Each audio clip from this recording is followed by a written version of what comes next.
Sur 100 personnes qui travaillent, 80 ont un métier inutile, qui ne servent à rien. Et même entrepreneur, qu'est-ce que ça veut dire concrètement? Tu vois, est-ce que c'est juste lié au fait d'entreprendre, donc d'agir? Mais j'ai vraiment mis du temps à conscientiser ça. Et de moment où je l'ai conscientisé, je me suis mis avec l'entourage qui faisait qu'ils avaient cet intellect-là, ce mindset-là, cet état d'esprit-là. Donc je m'appelle Dylan, j'ai bientôt 50 ans, donc 49 mois et demi. Je ne sais pas si ça compte encore les demi à mon âge. Je suis genevois, né à Genève et d'origine suisse, du côté allemand, donc suisse-allemand de Berne d'origine. Donc je passe de l'horlogerie avec une réelle passion, donc, parce que j'avais la proposition de continuer, tu vois, à la fin du CFC. Le vendeur, c'est le côté rationnel des arguments pour justement vendre sa montre. Donc il y a des points historiques qu'il faut dire aux clients. Puis après, il y a le côté technique et le côté aussi, faut vendre la montre, tu vois. Et c'est des montres à 2, 3, 4, 500 000. Quoi. Je veux dire, le gouvernement espagnol, mes bons loyaux services, indemnise de 300 € par mois. J'arrivais à 500K par année avec une grosse marge de bénéfice brut. Comment tu peux gérer au mieux les hauts comme les bas? Donc j'étais autodidacte à 100%. Donc mes seules formations, c'était le mur qui arrivait en pleine tête, quoi, tu vois. Donc l'autodidacte, pour toi, c'est une bonne chose, mais c'est aussi peut-être une contrainte si t'es pas cadré correctement. Comme disait mon associé de l'époque, on a touché le loto, on le retouchera plus jamais, mais c'était beau de l'avoir touché une fois, quoi. Salut à tous, c'est Jordan. On se retrouve aujourd'hui pour une nouvelle vidéo. On est en compagnie de Dylan. Dylan qui m'a reçu lui-même sur sa chaîne il y a quelques temps. Et justement, vous pourrez peut-être voir la vidéo sur sa chaîne directement où c'est moi qui ai passé. On a échangé après par la suite ensemble. Et puis en fait, il avait un parcours ultra inspirant où il a fait pas mal de choses. Et en même temps, il est résident suisse. Donc je me suis dit qu'il était très intéressant de vous l'apporter. Donc du coup, Dylan, est-ce que tu peux te présenter ? Ouais, alors je m'appelle Dylan, merci de me recevoir dans ton podcast. Merci à toi d'être venu. De rien. Donc je m'appelle Dylan, j'ai bientôt 50 ans, donc 49 mois et demi, je ne sais pas si ça compte encore les demi à mon âge. Et puis effectivement, j'ai quelques années d'entrepreneuriat, c'est le mot que je conscientise maintenant, mais au départ, je n'avais pas du tout ce mindset-là, cet état d'esprit et toutes ces connaissances que j'ai pu avoir grâce aux réseaux sociaux ou aux différentes rencontres durant mon parcours, quoi. Donc voilà. Ok.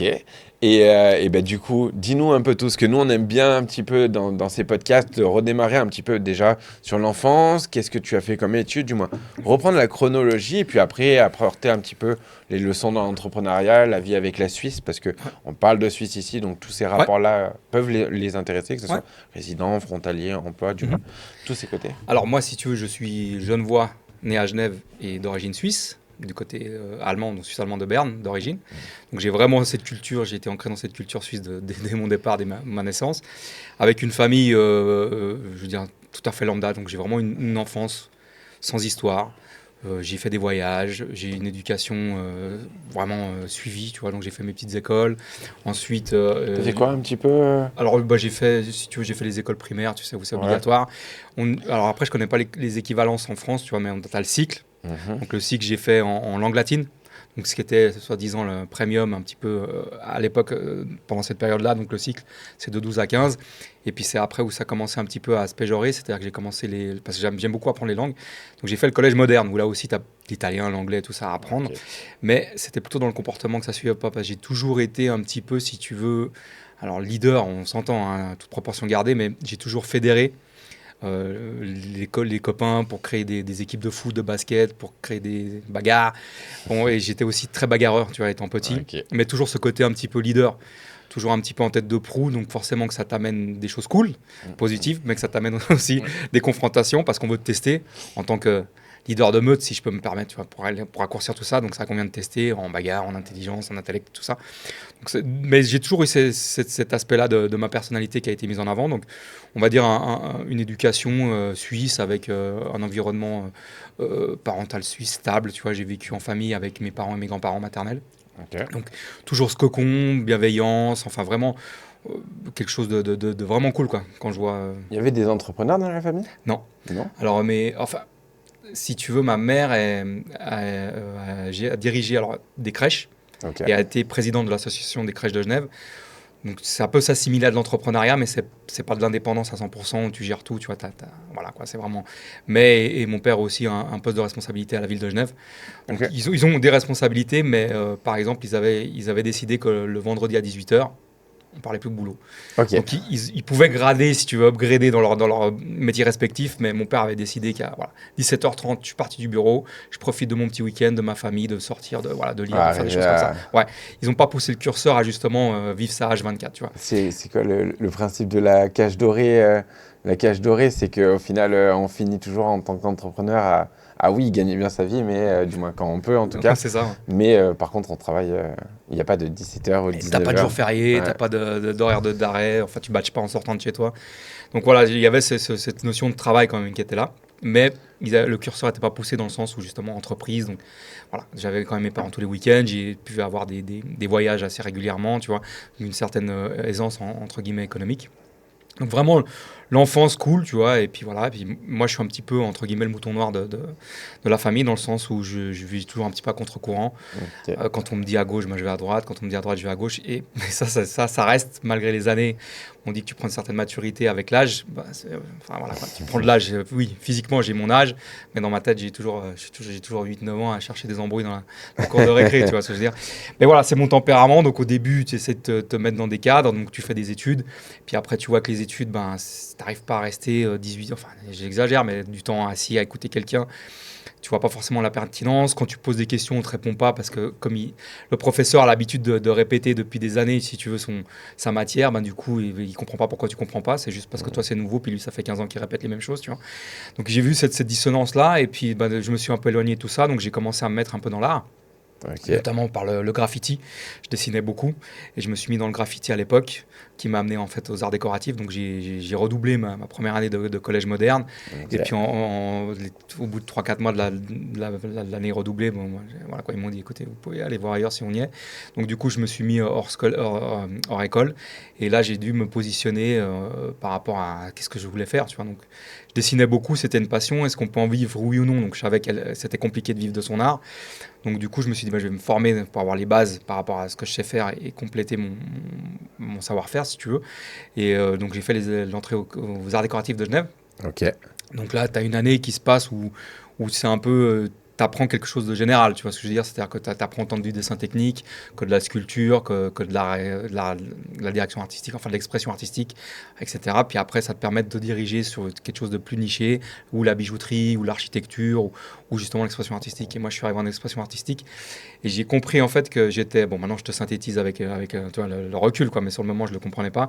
Mais en fait, j'ai remarqué que je n'avais pas vécu assez d'expérience, si tu veux, pour le retranscrire à travers l'art que j'avais choisi, notamment la peinture, quoi. Okay. Donc du coup, j'étais par rapport à ça, où je voyais d'autres personnes qui arrivaient à te faire un carré rouge et te l'expliquer, de faire tout un storytelling autour de ça.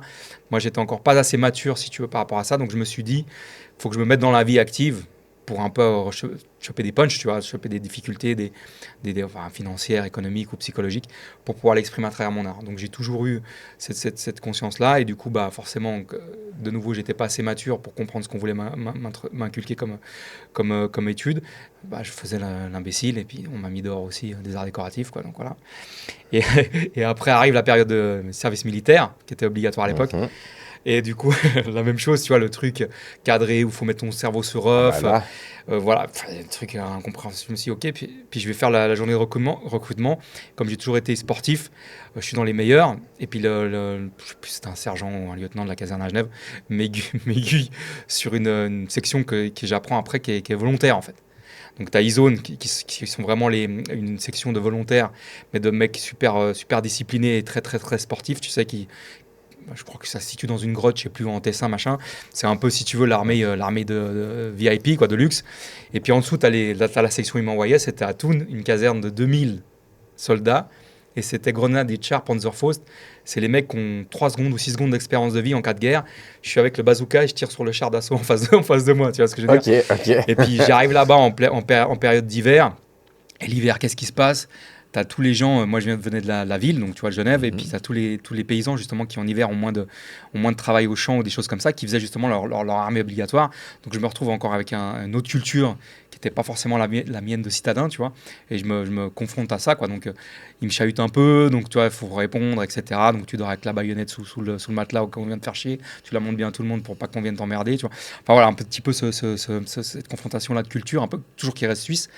Et puis arrive à cette armée où je me dis, mais j'arrive pas à tenir. Et après, on me dit, mais t'es volontaire ici. Puis je dis, comment ça, on m'a pas dit ça au recrutement que c'est du volontariat. Il me dit, si, les Grand HR Panzerfaust, tu as justement e-zone ou ozone, je sais plus comment ça se qualifie, où c'est vraiment des gens qui veulent y aller, tu vois ce que je veux dire. Et puis ensuite, tu as cette section-là aussi de bazooka où tu es volontaire, quoi. J'étais, bon, alors je crois que je fais à peu près 1 mois et demi. Et puis bon, je peux, de toute façon maintenant il y a prescription, mais je me fais passer un petit peu pour le fou, tu vois, je veux dire, où j'ai des attitudes un peu bizarres parce que je me sens pas du tout à ma place. Puis du coup, ils me réforment, quoi. Ils me foutent à l'hôpital et puis ils voient que ça se dégrade. Enfin, vraiment, je suis rentré dans la peau, là. J'ai fait mon acting studio Hollywood. Et puis ils m'ont dit, bon, allez, rentre chez toi, tu nous casses la tête. Donc de nouveau, je me retrouve à Genève. Et puis là, j'ai mon père qui me dit, bon, bah. On aura essayé avec toi, tu vois. Donc, il sait que j'ai une faculté intéressante dans l'art parce qu'avant d'être rentré aux arts décoratifs, j'ai fait une école d'art privée.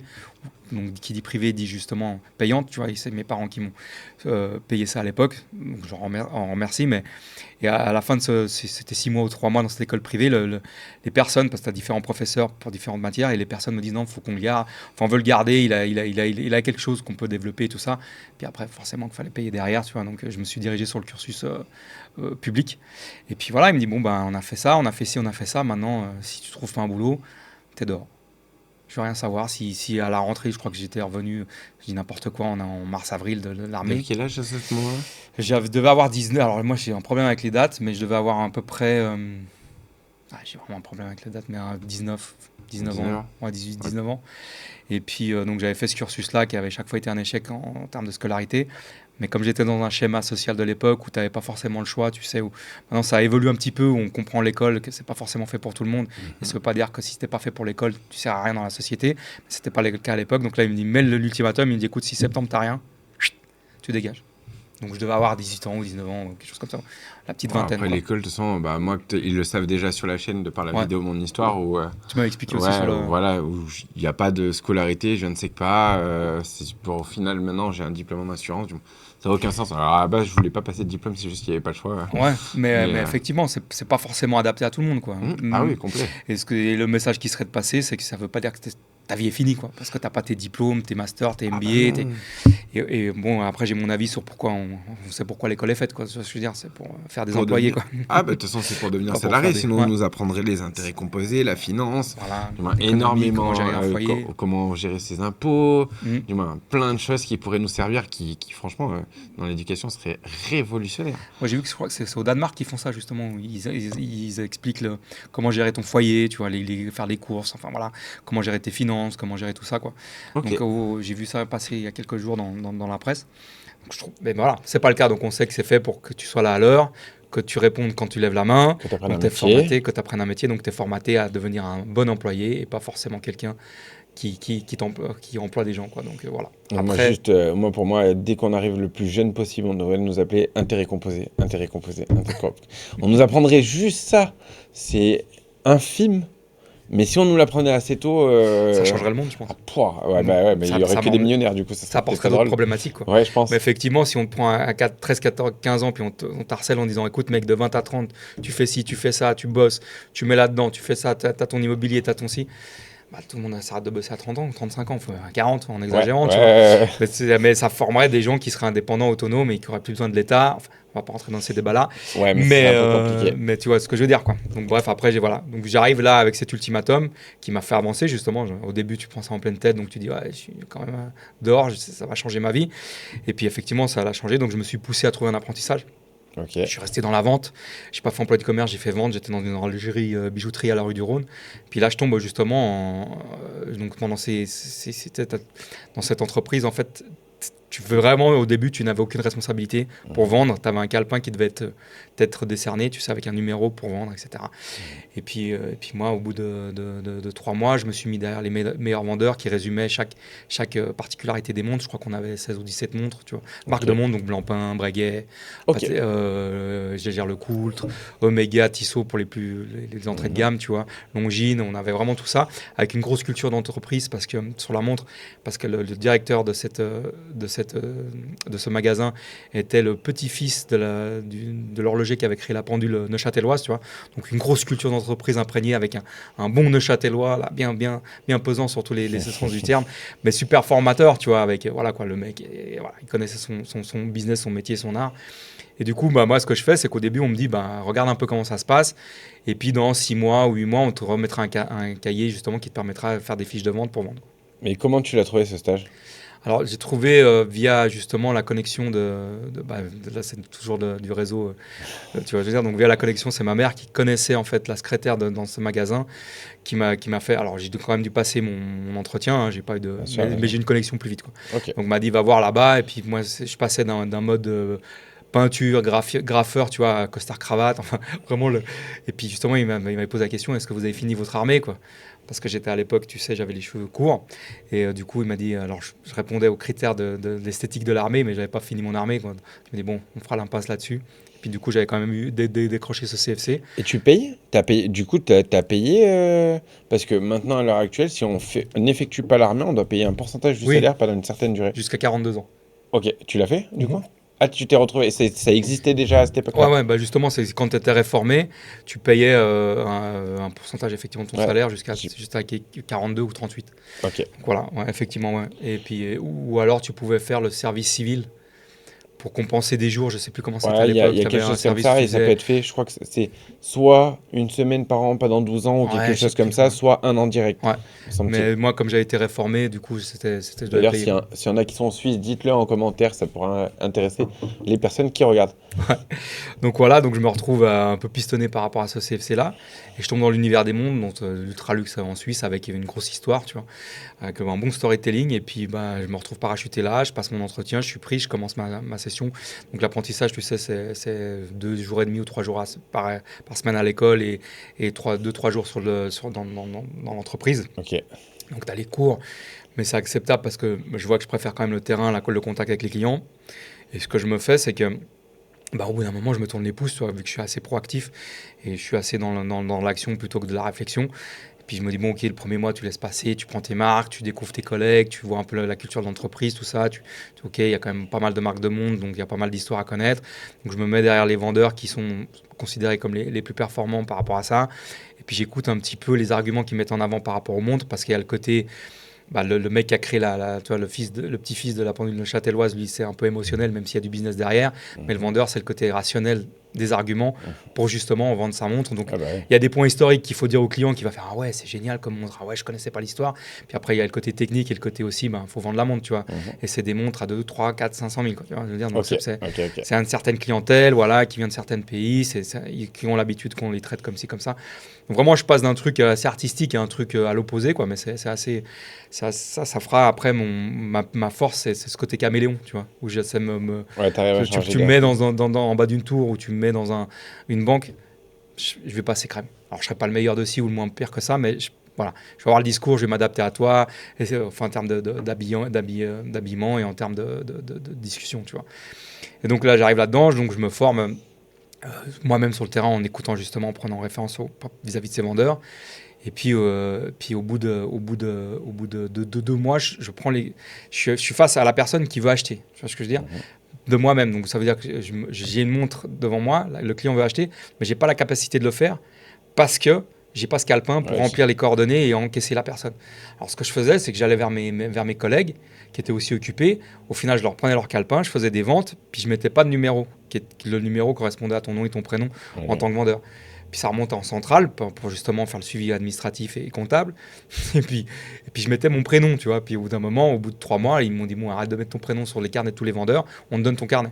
Donc au lieu d'avoir attendu 6 ou 8 mois de formation, tu vois, de la culture d'entreprise et comment vendre une montre, j'ai mis 3 mois en fait à commencer à vendre mes premières montres.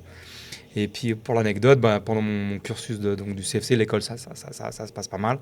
Le boulot, ça se passe bien. Et il arrive un jour où il y a une jeune personne. Bon, moi j'étais jeune, tu vois, à l'époque j'avais une vingtaine d'années, 21 ans, ou 20 ans, et du coup il y a un client qui rentre, je suis tout seul, c'est la pause de midi, donc chacun faisait un tournus, je me retrouve tout seul, il arrive vers moi, il me dit j'ai vu cette montre là, on peut citer les marques ou oui, bien sûr. Et donc il voit une Breguet à complication platine et tout, tu vois, bracelet cuir, puis il me dit tac, ok, puis si tu vois on a des montres qui sont à commission, parce qu'elles ont une certaine comment elles sont datées d'un certain moment dans les stocks, et du coup elles sont commissionnées. Donc point rouge, je sais pas, c'est 10%, point vert c'est 5, et puis point orange c'est 50. Je dis n'importe quoi, tu vois.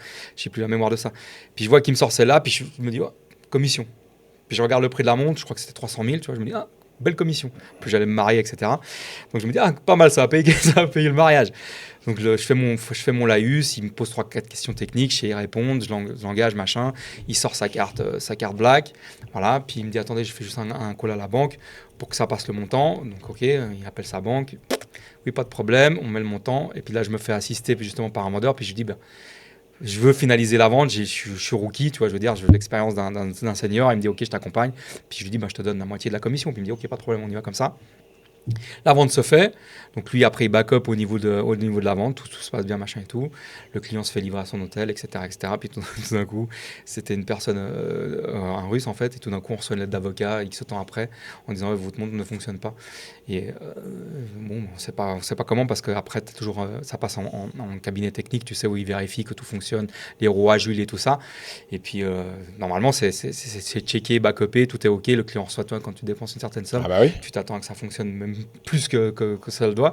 Et puis du coup le mec te dit voilà, soit vous me remboursez, soit je vous attaque quoi.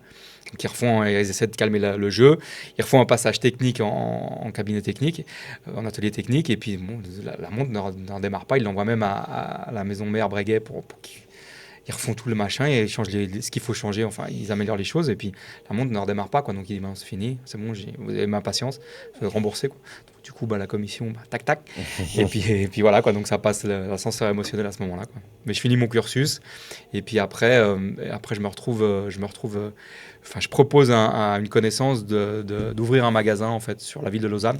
Ok. Et à l'époque c'était un disquaire. Donc c'était des disques vinyles, donc c'est toujours très connoté hip-hop au niveau de ma culture. Donc c'est graffiti, c'est lié au hip-hop. Et puis là, les vinyles étaient aussi par rapport au DJing, tu sais. Donc tu as re-switché de l'horlogerie. Ah, mais je fais des grands écarts, c'est ça. Ouais. Puis donc je passe de l'horlogerie avec une réelle passion. Et quand même un petit pincement à la fin en me disant, parce que j'avais la proposition de continuer, tu vois, à la fin du CFC, j'ai obtenu le CFC, machin, tout ce qu'il fallait. Et puis je pouvais continuer dans ce domaine-là. Et de nouveau, j'ai fait un choix de cœur à l'époque. Tu vois, donc j'étais relativement jeune, je crois que j'avais 22 ans, donc j'ai fait un choix de cœur. Maintenant, je sais qu'il ne faut pas trop les faire. Choix émotionnel, donc je me dis non, moi c'est mon délire, ça m'a accompagné, basket, rap, machin, enfin tout l'univers, ça m'a parlé dès mon plus jeune âge. Et du coup, je bifurque, je propose d'ouvrir un magasin, enfin une antenne sur Lausanne de ce magasin-là. Et je deviens un petit peu le gérant de ça, tu vois, vu que je suis physiquement là-bas, c'est moi qui fais les ventes, etc. Je fais les réassorts de stock et autres, quoi. Donc voilà, effectivement, je refais de nouveau le grand écart. Donc je me retrouve à Lausanne, je recrée une communauté, donc je me remets dans le mouvement qui est là-bas, tu vois, dans cette communauté-là. Et puis à un moment, je remarque qu'il y avait toute une gamme de vêtements qu'on appelle streetwear qui se mettait en place à l'époque, notamment français. Les Américains étaient déjà sur le marché avec différentes marques ou avaient repris des marques déjà, tu vois, en les mettant dans les clips, ce qui faisait qui faisait grimper les ventes de, je sais pas, Ellie Hansen ou des trucs comme ça, tu vois, qui n'était pas forcément une marque de hip-hop à la base. Il fonctionnait comment à cette époque-là? Ils donnaient aux artistes des vêtements, non, ils leur offraient. Attention, les mecs de Brooklyn, par exemple, tu prends Wu-Tang, ils achètent la veste Ellie Hansen, donc une marque pour les gens qui font du bateau, okay. Tu vois ce que je veux dire. Ils la portent dans un clip, les mecs du clip voient ça, ils se disent ok, ils repèrent la marque et ça devenait viral. Et il n'y avait pas les réseaux sociaux et tout. Et Ellie Hansen, il fait sa comptabilité, il se dit attendez, je vends des 10 vestes par mois, je dis n'importe quoi. Et là, il passe à 1000 vestes, quoi. Et après, ils font le lien, donc du coup, forcément, ils se disent bah attends, s'il me fait vendre 900 fois plus, je vais lui donner un petit billet, comme ça, il va le porter tout le temps, tu vois. Et en même temps, cette culture-là a amené énormément de choses dans le business, tout ce qui est hip-hop.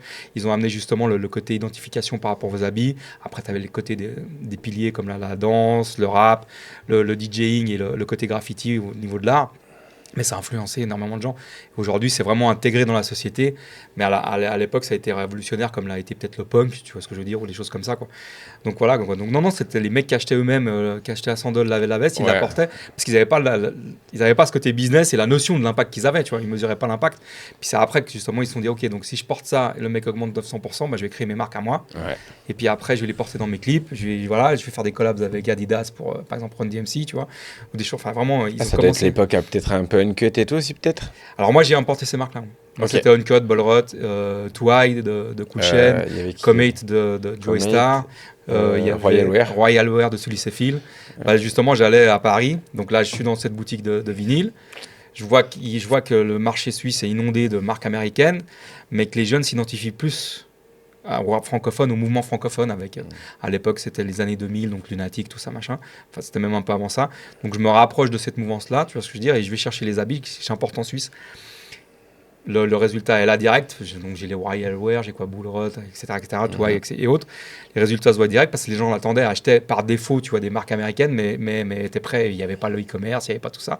Donc du coup, qu'est-ce que ça a fait? Ça a fait que les mecs, bah, moi j'ai fait une entrée dans le secteur sur Lausanne de ouf, tu vois, où voilà, j'avais un stock qui arrivait et le lendemain j'en avais plus parce que les mecs précommandaient quasiment les pièces et j'allais les chercher à Paris, tu vois, dans les différents endroits. Et du coup, bah, après les autres magasins qui étaient déjà en place avec les marques américaines, ils voyaient leurs clients arriver avec du Royal Wear, avec du Bullrot, avec du machin. Et puis du coup, ils ont récupéré les marchés, tu vois, en appelant les marques, en disant, écoute, moi je te prends plus, je sais pas, j'avais une capacité de 100 t-shirts par mois, bah, moi je te prends la marque, je te prends 1000 t-shirts, donc du coup je me suis retrouvé striké, tu vois, parce que j'avais pas réussi à trouver un financier qui me suive pour prendre l'exclusivité sur le territoire. Donc de nouveau, j'ai une bonne idée, mais je me suis fait striker, donc là j'ai appris la leçon aussi. Donc, du coup, bah, première leçon d'entrepreneuriat, ça? Ouais, conscientiser, ouais. Je pense que j'ai eu d'autres trucs, mais première leçon en me disant, ok, j'ai le feeling, j'ai le truc, je suis dans le bon réseau par rapport à mon domaine, tu vois, j'étais pas dans la banque ou quoi, mais par rapport où j'étais bien, j'étais juste, entre guillemets, mais il me manquait de la finance, quoi. Et en contrepartie, j'ai toujours aussi, donc ça c'est le côté, j'étais toujours en side, je créais des événements. J'avais plusieurs casquettes. Donc, il y avait ce côté magasin où je gérais le vinyle. Et après, j'ai lancé le côté habit. Et en même temps, j'organisais des événements, concerts, soirées musique, tu vois, DJ, machin, dans des clubs ou dans des locations de salles. C'était un peu tout lié, on pouvait tout lier. Parce qu'après, j'avais commencé de la distribution de CD aussi. Donc, j'allais chercher les petits labels indépendants que je savais que les jeunes voulaient, mais qui n'avaient pas accès du fait qu'il n'y ait pas de livraison à domicile et tout ça. J'allais chercher et puis je les mettais en Fnac, MediaMarkt à Genève, tu vois. Puis les mecs me rappelaient en disant, tes CD qu'on connaît pas, ils se sont vendus en 10 minutes, quoi. Donc j'en veux 100, 200, machin. Enfin, on avait vraiment commencé à monter un écosystème comme ça. Le seul problème, c'est qu'on n'a pas eu de... Alors, j'avais pas conscientisé ça, d'aller chercher des levées de fonds, si on peut appeler ça comme ça, tu vois ce que je veux dire, ou de s'entourer de mécènes. Et j'avais pas cet entourage-là. Donc à chaque fois, je me heurtais à ça, et puis je me prenais une baffe parce que les mecs qui étaient au-dessus, ils posaient des 100 000, 200 000, 300 000, et récupéraient le business. Donc j'étais un peu le mec qui découvrait les choses, tu vois, le découvreur, et puis qui se faisait toujours avoir au moment où c'était passé le cap, et puis commençait à faire des vrais chiffres, quoi. Donc du coup, voilà, quoi, j'ai eu cette expérience-là sur Lausanne. Donc ouais, j'avais 22, 23 ans. Ça a duré combien de temps? Je pense que alors, le tac-tac, ça a dû faire un petit 3 ans. Entre l'ouverture sur le vinyle et puis après, j'ai enchaîné, je crois, une année et demie après sur le magasin. Comment tu l'as trouvé, celui-là, le magasin? Comment s'est fait la jonction entre les... Bah, en fait, c'est une équipe qu'on était plus jeune, tu vois, on jouait au basket le week-end, au foot, machin. Puis il y en a un de cette équipe qui avait décidé de créer un magasin de vinyle à Genève. Puis moi, je lui ai apporté l'idée d'ouvrir à Lausanne parce qu'il avait un bel essor à Genève. Et puis il m'a dit pourquoi pas. Puis à ce moment-là, on a commencé à chercher le loco. Toujours le réseau. Le réseau est important, ouais. Et puis de faire savoir les choses aussi, d'aller vers les gens pour leur proposer. Parce que comme on disait avant, on plante des petites graines pour rejoindre le truc. C'est comme on est vraiment des agriculteurs. On plante la petite graine. Et elle met le temps qu'elle met à germer. Mais voilà, et ça met le temps. Et toi, tu en es un peu la preuve enfin, ils découvriront sur ta chaîne l'invité que tu as eu, quoi. Et voilà, quoi. Donc c'est vraiment ça, le but, c'est d'aller vers les gens, de ne pas hésiter à leur poser des questions, à leur proposer des choses. La graine est plantée, même si c'est pas le bon moment, le bon timing, peut-être que dans 6 mois, ça le sera et tout ça, quoi.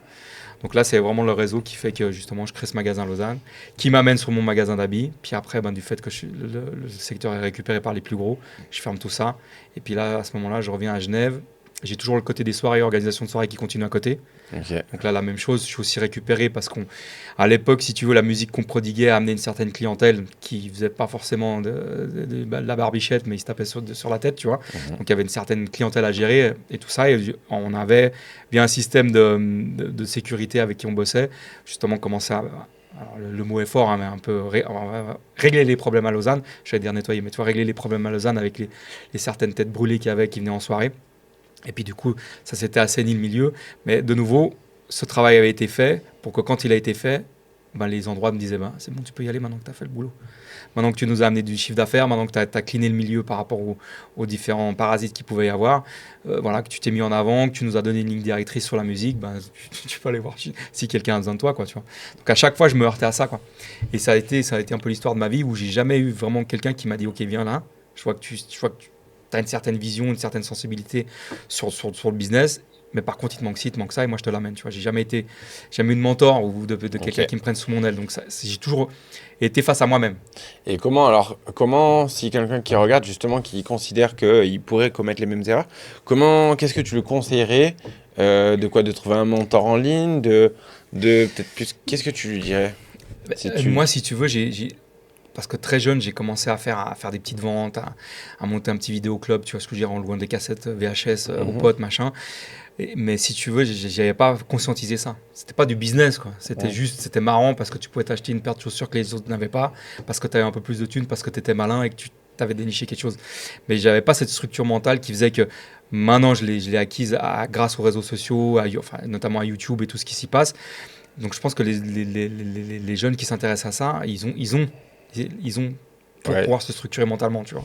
Et je le vois, maintenant, moi qui ai 50 ans, quand je discute avec un mec de 20 ou 25 ans, il a cette structure mentale que moi, j'avais pas à 20 ans parce qu'il n'y avait pas de réseaux sociaux, il n'y avait pas YouTube, il n'y avait pas forcément accès à tout ça, tu vois. Et mon entourage faisait que j'étais pas dans le bon entourage en me disant, ouais, mais je pense que tu devrais aller te faire des formations ou aller faire des formations de ci, tu vois ce que je veux dire. Donc, j'étais autodidacte à 100%. Donc, mes seules formations, c'était le mur qui arrivait en pleine tête, donc, quoi, tu vois. Donc, l'autodidacte, pour toi, c'est une bonne chose, mais c'est aussi peut-être une contrainte si tu n'es pas cadré correctement. J'ai vraiment, je pense que moi, c'est ce côté naïf qui m'a assez suivi longtemps. Maintenant, j'ai conscientisé, donc ça fait quelques années, grâce aux informations que j'ai et aussi au cercle, à l'entourage que j'ai changé, comme on dit, 50% de toi est fait de ton entourage. Donc, du coup, j'ai conscientisé ça, mais assez tard. Parce qu'il y avait aussi ce truc où j'étais pas mal axé sur l'émotionnel. Donc, du coup, on sait que tu prends pas forcément les meilleures décisions. Ce qui fait que je vais de la bijouterie, horlogerie, dans un truc, mais ça s'appelle les ambassadeurs, tu vois, c'est un truc rue du Rhône, avec 17 marques de montre prestigieuses, ça t'emmène où tu veux, ça, tu vois ce que je veux dire. Hormis d'être vendeur, mais ça, tu pourrais être directeur d'établissement, etc. Bah, je passe à vendre des vinyles hip-hop à Lausanne. Tu vois, donc j'ai ce côté-là où j'ai toujours un peu été dirigé par mon côté émotion parce que je suis un gros hypersensible, mais que maintenant je travaillais là-dessus et j'étais dans ce mood-là, tu vois. Et en plus de ça, j'avais pas l'entourage qui me disait attends Dylan, je vois que tu tapes la tête souvent la compte, t'as compris que tu te tapes la tête, ouais, mais comment je peux faire, tu vois, quelqu'un qui me faisait passer par-dessus la barrière ou le mur. Bien sûr. Donc du coup je tapais contre moi-même. Alors l'autodidacte c'est bien, mais aujourd'hui quelqu'un d'autodidacte il a beaucoup plus d'armes pour être performant, apprendre des choses, comprendre des choses. Il y a vraiment une évolution de l'accès à l'information. Ouais. Moi, voilà, quand j'avais pas conscience qu'il y avait des livres qui existaient ou des podcasts, il n'y avait pas ça. En fait, le truc, c'est que maintenant, tout est accessible pour tout le monde. Parce qu'on peut parler de formation, de tout ça, ça c'est un fait. Mais déjà, en information gratuite, il y a quasiment tout qui est accessible via les sites internet, via GPT, via YouTube, du moins.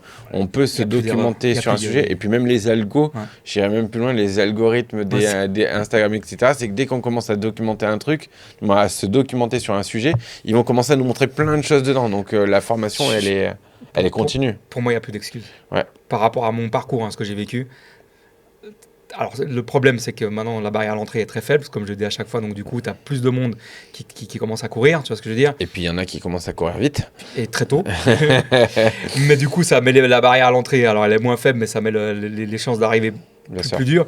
Mais par contre, si tu veux t'informer et te former, il n'y a plus d'excuses, quoi. Je veux dire, voilà quoi. Alors j'ai des gens qui sont partis après en cursus, tu vois, école de commerce, haute école de commerce et tout ça. Mais voilà, moi je suis pas dans ce registre-là. Comme je te dis, je suis plus sur les mots, tu vois, l'émotionnel. Donc voilà, moi j'étais dans un certain truc jusqu'au jour où justement j'ai eu un déclic et je me suis dit il faut passer à autre chose là parce que tu étais en train d'avoir, et ce déclic m'a poussé d'y mettre plus loin, quoi, et m'a fait avoir un autre mindset et comprendre plein de choses et me former sur plein de choses, quoi. Et du coup, alors après pour la suite de cette histoire, comment ça a fini ces événements du coup? Alors fini, j'avais toujours les événements en side, le magasin a fermé. Donc je continuais les événements et je me suis mis dans le domaine de l'événementiel. Donc, mais très tôt, hein, donc en 92, j'ai commencé à organiser des événements, si tu veux. Okay. Enfin, même avant, j'ai organisé des événements à 15 ans, mais c'était dans des MJC, des maisons de quartier. Okay. Voilà, c'était très symbolique. Puis après, ça a pris le pas sur ça en devenant un peu plus business. J'ai rencontré aussi la même chose. J'ai rencontré un mec à Lausanne qui organisait des événements, qui m'a pris dans sa team. Et puis là, j'ai amené le côté un peu plus urbain rue. Lui, il était plutôt sur le côté glamour sexy, tu vois. Mais ça complétait la proposition. Et puis ça s'est suivi, lui il a arrêté l'activité, j'ai été récupéré par parce que si tu vois, on amenait quelque chose que les gens voulaient avoir, mais que c'était pas dans les institutions parce que ces gens avaient un comportement, enfin c'était des bagarres, donc on veut pas des mecs avec des casquettes qui viennent se bagarrer, c'était un peu l'argument de l'époque pour être dans les discothèques conventionnelles, tu vois ce que je veux dire. Puis quand ils ont vu qu'on bouffait des parts de marché qui devenaient de plus en plus énormes parce qu'on proposait ce que les gens voulaient manger, ben ils nous ont récupérés en disant, attends, parce que là, tu nous vides notre club, tu vois ce que je veux dire. Donc, viens bosser chez nous, maîtrise ta faune et ta flore que tu ramènes. Voilà. Mais par contre, tu fais ça chez nous parce que c'est une réelle part de marché, tu vois. Et pour la petite anecdote, pour ceux à qui ça parle, je pense qu'ils sont toujours en activité. Pendant, tu connais le MAD de Lausanne, la discothèque?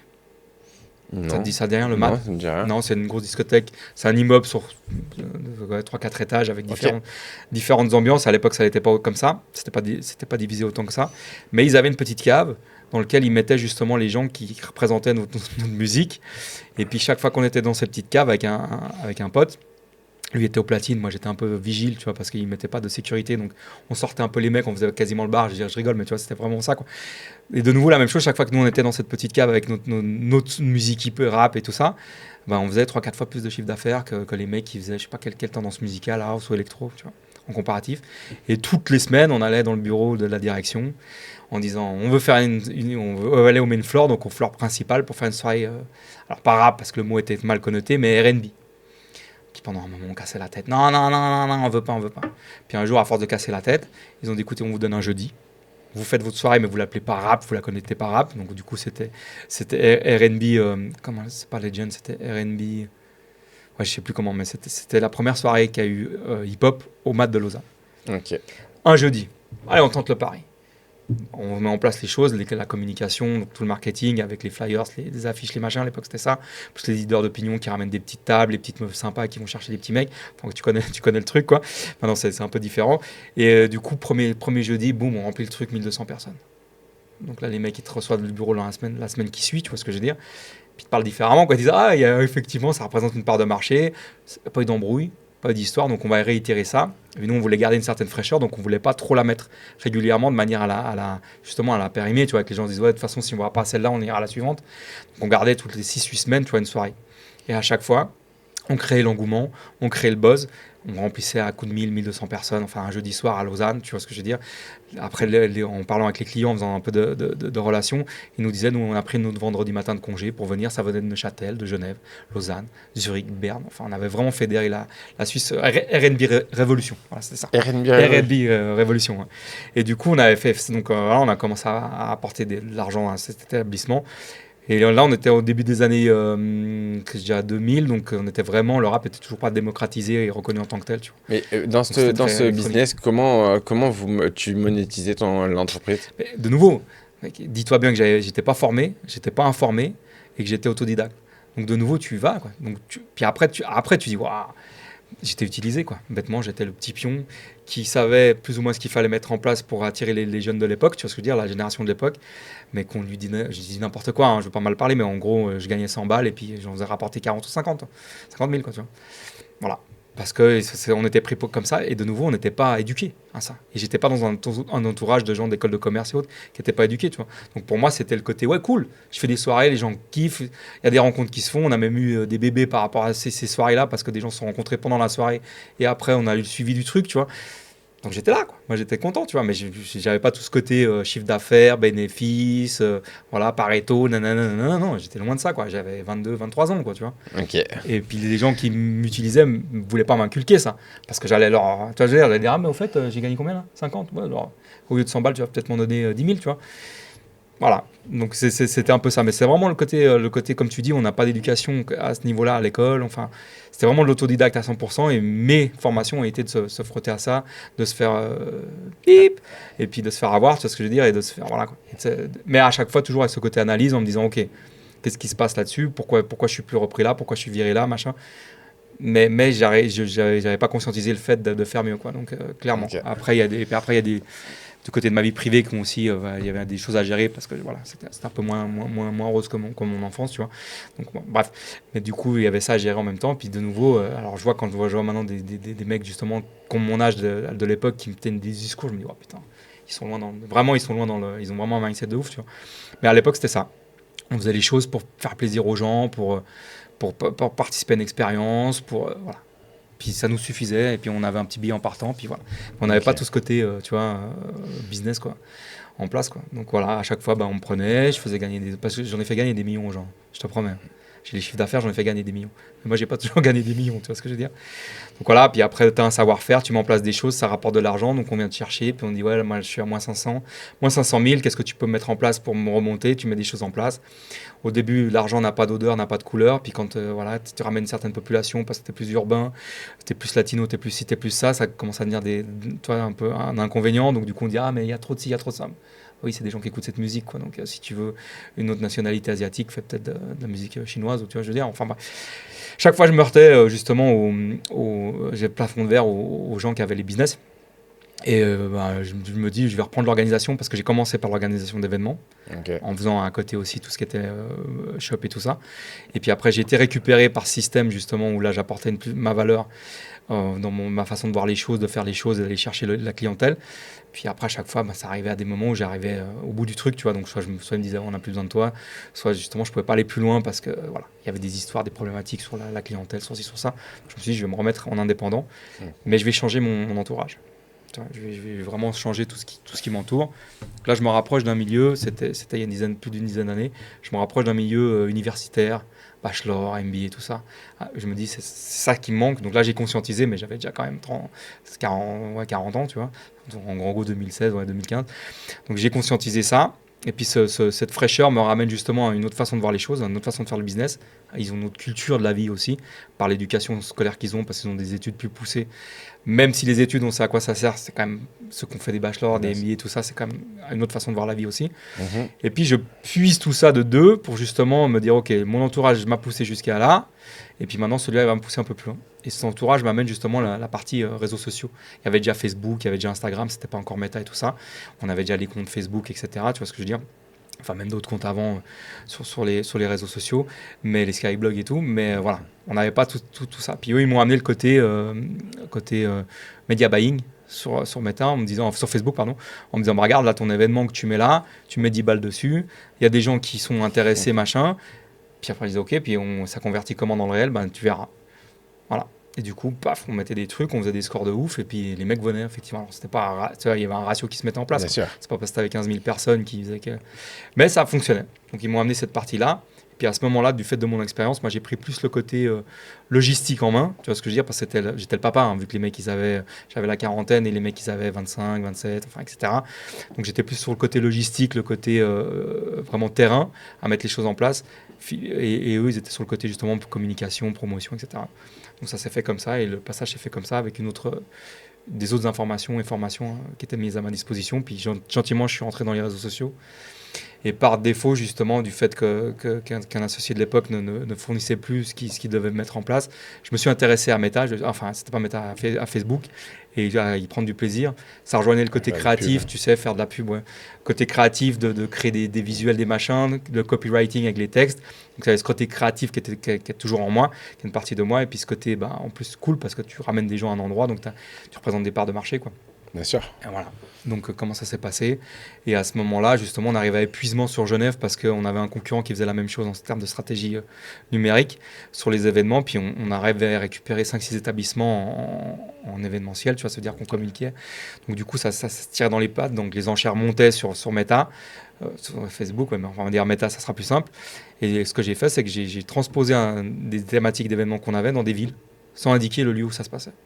Puis je me suis dit, ce qu'on a mis à Genève en place, je le mets à Paris, à Marseille, à Lyon, à Bruxelles, au Portugal, à Lisbonne, à Munich, etc.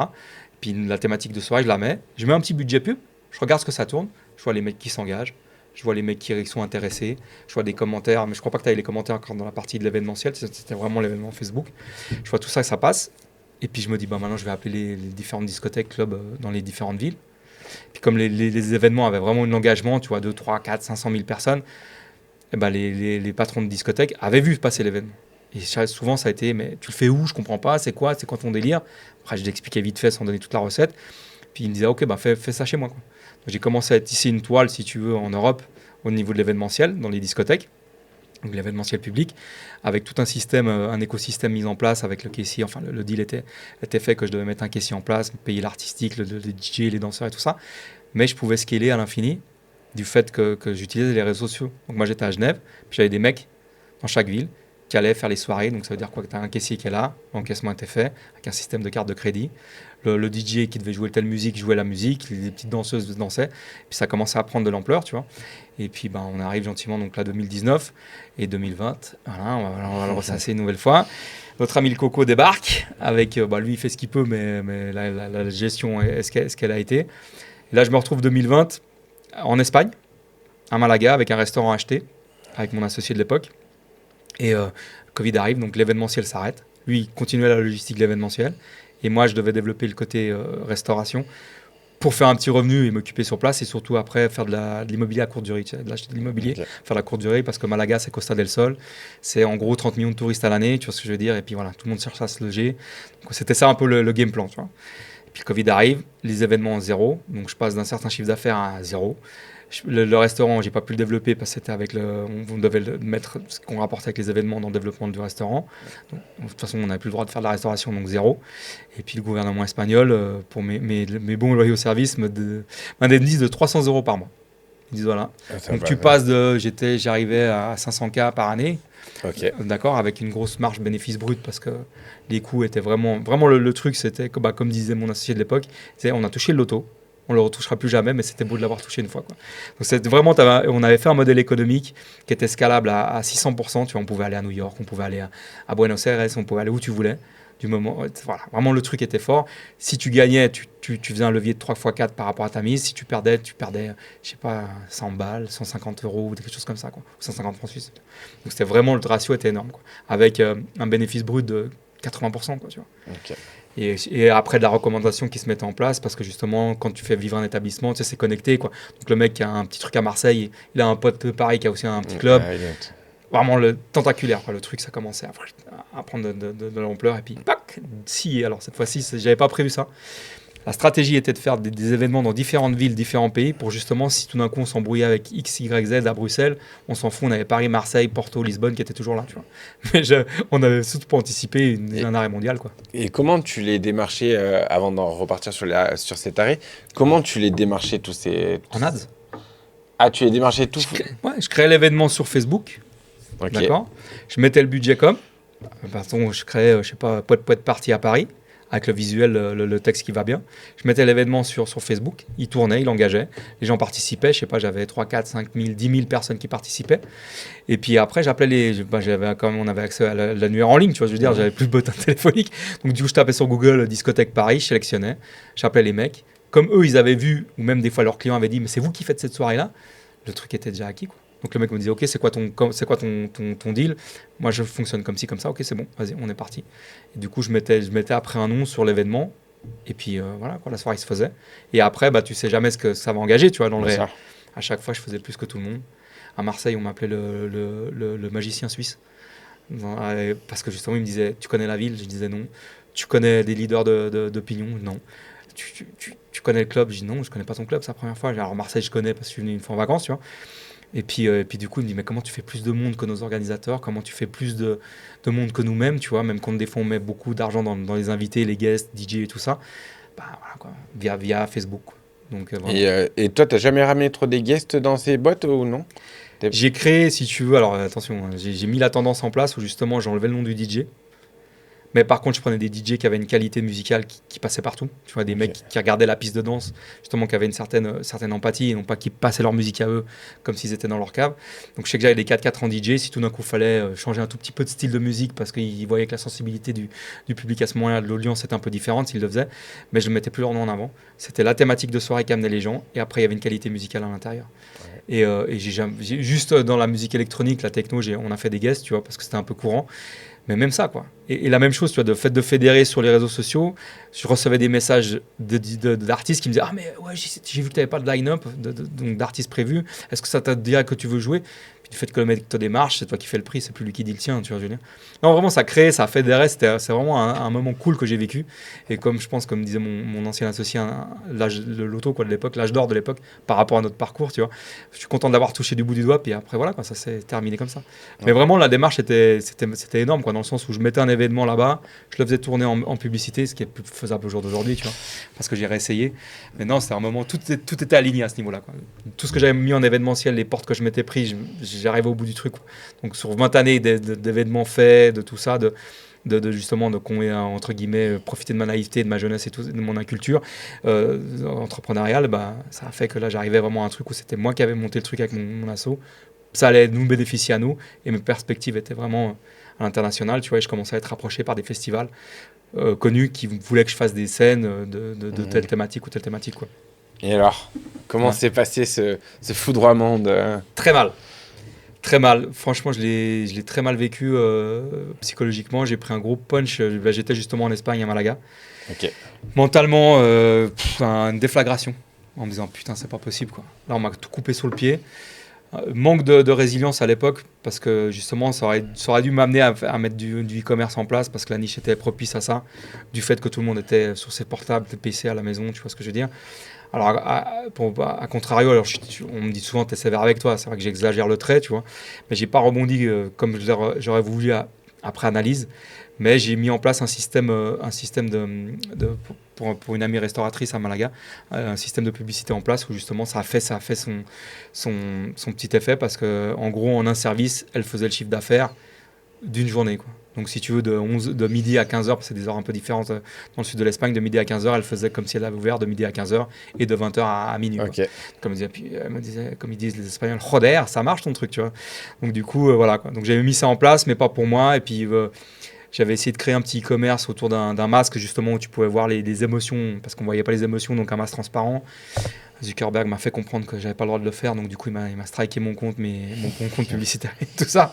Donc ça a commencé à prendre. J'avais des messages clivants dans le style ouais, vous profitez de l'occasion. Donc j'étais juste, tu vois, dans la proposition, mais bon, on m'a vite striké de Facebook et tout ça. Puis après un peu à l'agonie, tu vois, vraiment le truc léthargique, me dire putain qu'est-ce que je vais faire, combien de temps ça va durer, parce qu'on savait pas. Bah oui. Donc j'avais pas cette notion-là. On voyait que ça repoussait, on voyait un petit peu les incohérences dans les prises de décision où ils faisaient comme ils pouvaient.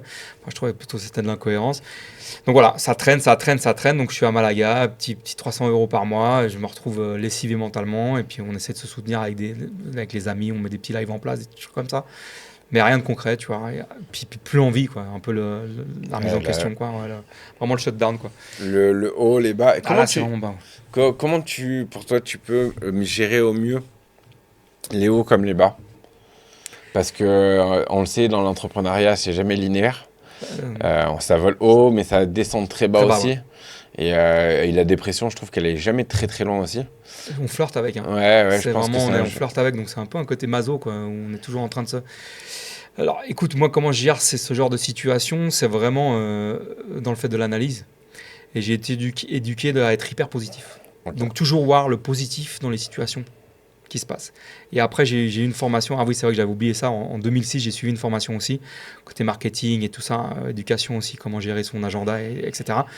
Et là, on m'explique qu'il faut aussi analyser la réussite. Parce que beaucoup de monde, quand tu gagnes, voilà, ouais, c'est parce qu'on est les meilleurs, mais sans avoir analysé les pourquoi tu as gagné. Est-ce que tout le monde était vraiment en forme? Est-ce que tu as eu un élément extérieur qui a fait que le vent contraire ou le vent dans ton sens, tu vois? Donc là, faut analyser, se positionner. Et puis après, je regarde. Alors là, sur le cas Covid, bah, tu analyses que c'est pas dû à toi, quoi. Tu vois ce que je veux dire? Donc, tu peux pas dire j'ai merdé ou quoi. Mais après, justement, dans mon évolution que je savais pas conscientiser d'entrepreneur, le fait que j'ai créé plusieurs entreprises. Alors, il y en a des officiels, il y en a qui étaient créés un peu différemment.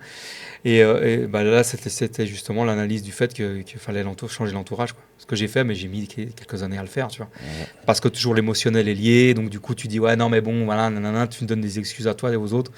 Mais je me suis vraiment construit sur la durée, quoi. Donc avec beaucoup moins d'accès aussi à ces informations, à cette formation qu'on peut avoir actuellement grâce aux réseaux sociaux. Mais j'aurais pu aussi la chercher, mais ça, j'avais juste pas conscientisé ce que je faisais, en fait. J'ai mis très, très longtemps à dire, ok, et même entrepreneur, qu'est-ce que ça veut dire concrètement, tu vois, est-ce que c'est juste lié au fait d'entreprendre, donc d'agir? Mais j'ai vraiment mis du temps à conscientiser ça. Et de moment où je l'ai conscientisé, je me suis mis avec l'entourage qui faisait qu'ils avaient cet intellect-là, ce mindset-là, cet état d'esprit-là. Quoi. Okay. Donc les hauts et les bas, c'est l'analyse. Mais il faut avancer. Quoi. Un truc, faut pas t'arrêter. Quoi. Enfin, moi, je me suis jamais arrêté. Quoi. Donc tu prends toujours une claque, tu prends le temps qu'il faut pour digérer l'émotion. Tu analyses, est-ce que c'est dû à toi, est-ce que tu as fait ou pas fait, machin, puis après tu avances. Quoi. C'est ce que j'ai fait aussi avec les boutiques en drop quand ça a échoué. Tu t'arrêtes un peu, tu réfléchis, tu dis bon, attends, c'est quoi, pourquoi ça marche pas, truc. Puis après, la boutique que je t'avais raconté, le mec, il a fait la même boutique que moi. Voilà, des têtes de mort. Mais il a tout raflé pour ceux qui connaissent Dropshipping Reborn. Moi, je l'avais fait avant lui et ça avait fait un gros flop. Et juste derrière, il arrive, il fait ça, il fait 10 4 dessus. Et là, tu te dis bon, ok, il y a quand même un problème de. Oui, il faut trouver l'opportunité, mais pour la saisir, il faut savoir aussi repérer. Mais tu vois, le moment, l'analyse que tu as eue, c'est que tu t'es remis toi en question. Tu aurais pu faire l'analyse un peu victimaire, dire ouais, c'est tous les autres qui sont. C'est lui qui est ci ou qui est ça, tu vois. Mais là, tu t'es dit non, lui, il m'a prouvé que. Et tu t'as pris sur toi en disant ouais, mais voilà, c'est moi qui ai merdé. Mais par contre, lui m'a prouvé qu'on pouvait le faire, donc pas d'excuses. Et à ce moment-là, tu as pu réagir en te formant, t'informant, t'entourant. Ouais, bah, en fait, je suis parti du principe que en fait, j'avais pas le niveau de compétence pour repérer qu'il y avait une opportunité dans ce business-là. Et au final, lui, il m'a prouvé que si. Et derrière, tu te dis, ok, bon, en fait, si, il y avait une opportunité, mais c'est juste que j'avais pas le niveau de compétence pour dire, ok, là, on a encore dit, c'est lui qui a mis trop d'argent en ads, c'était reporté trop sur toi. Toi, tu l'as pris sur toi et ça, c'est une intelligence qui n'est pas forcément donnée à tout le monde. De toute façon, si tu fais pas une introspection dans ce genre de moment, t'évolues pas, en fait.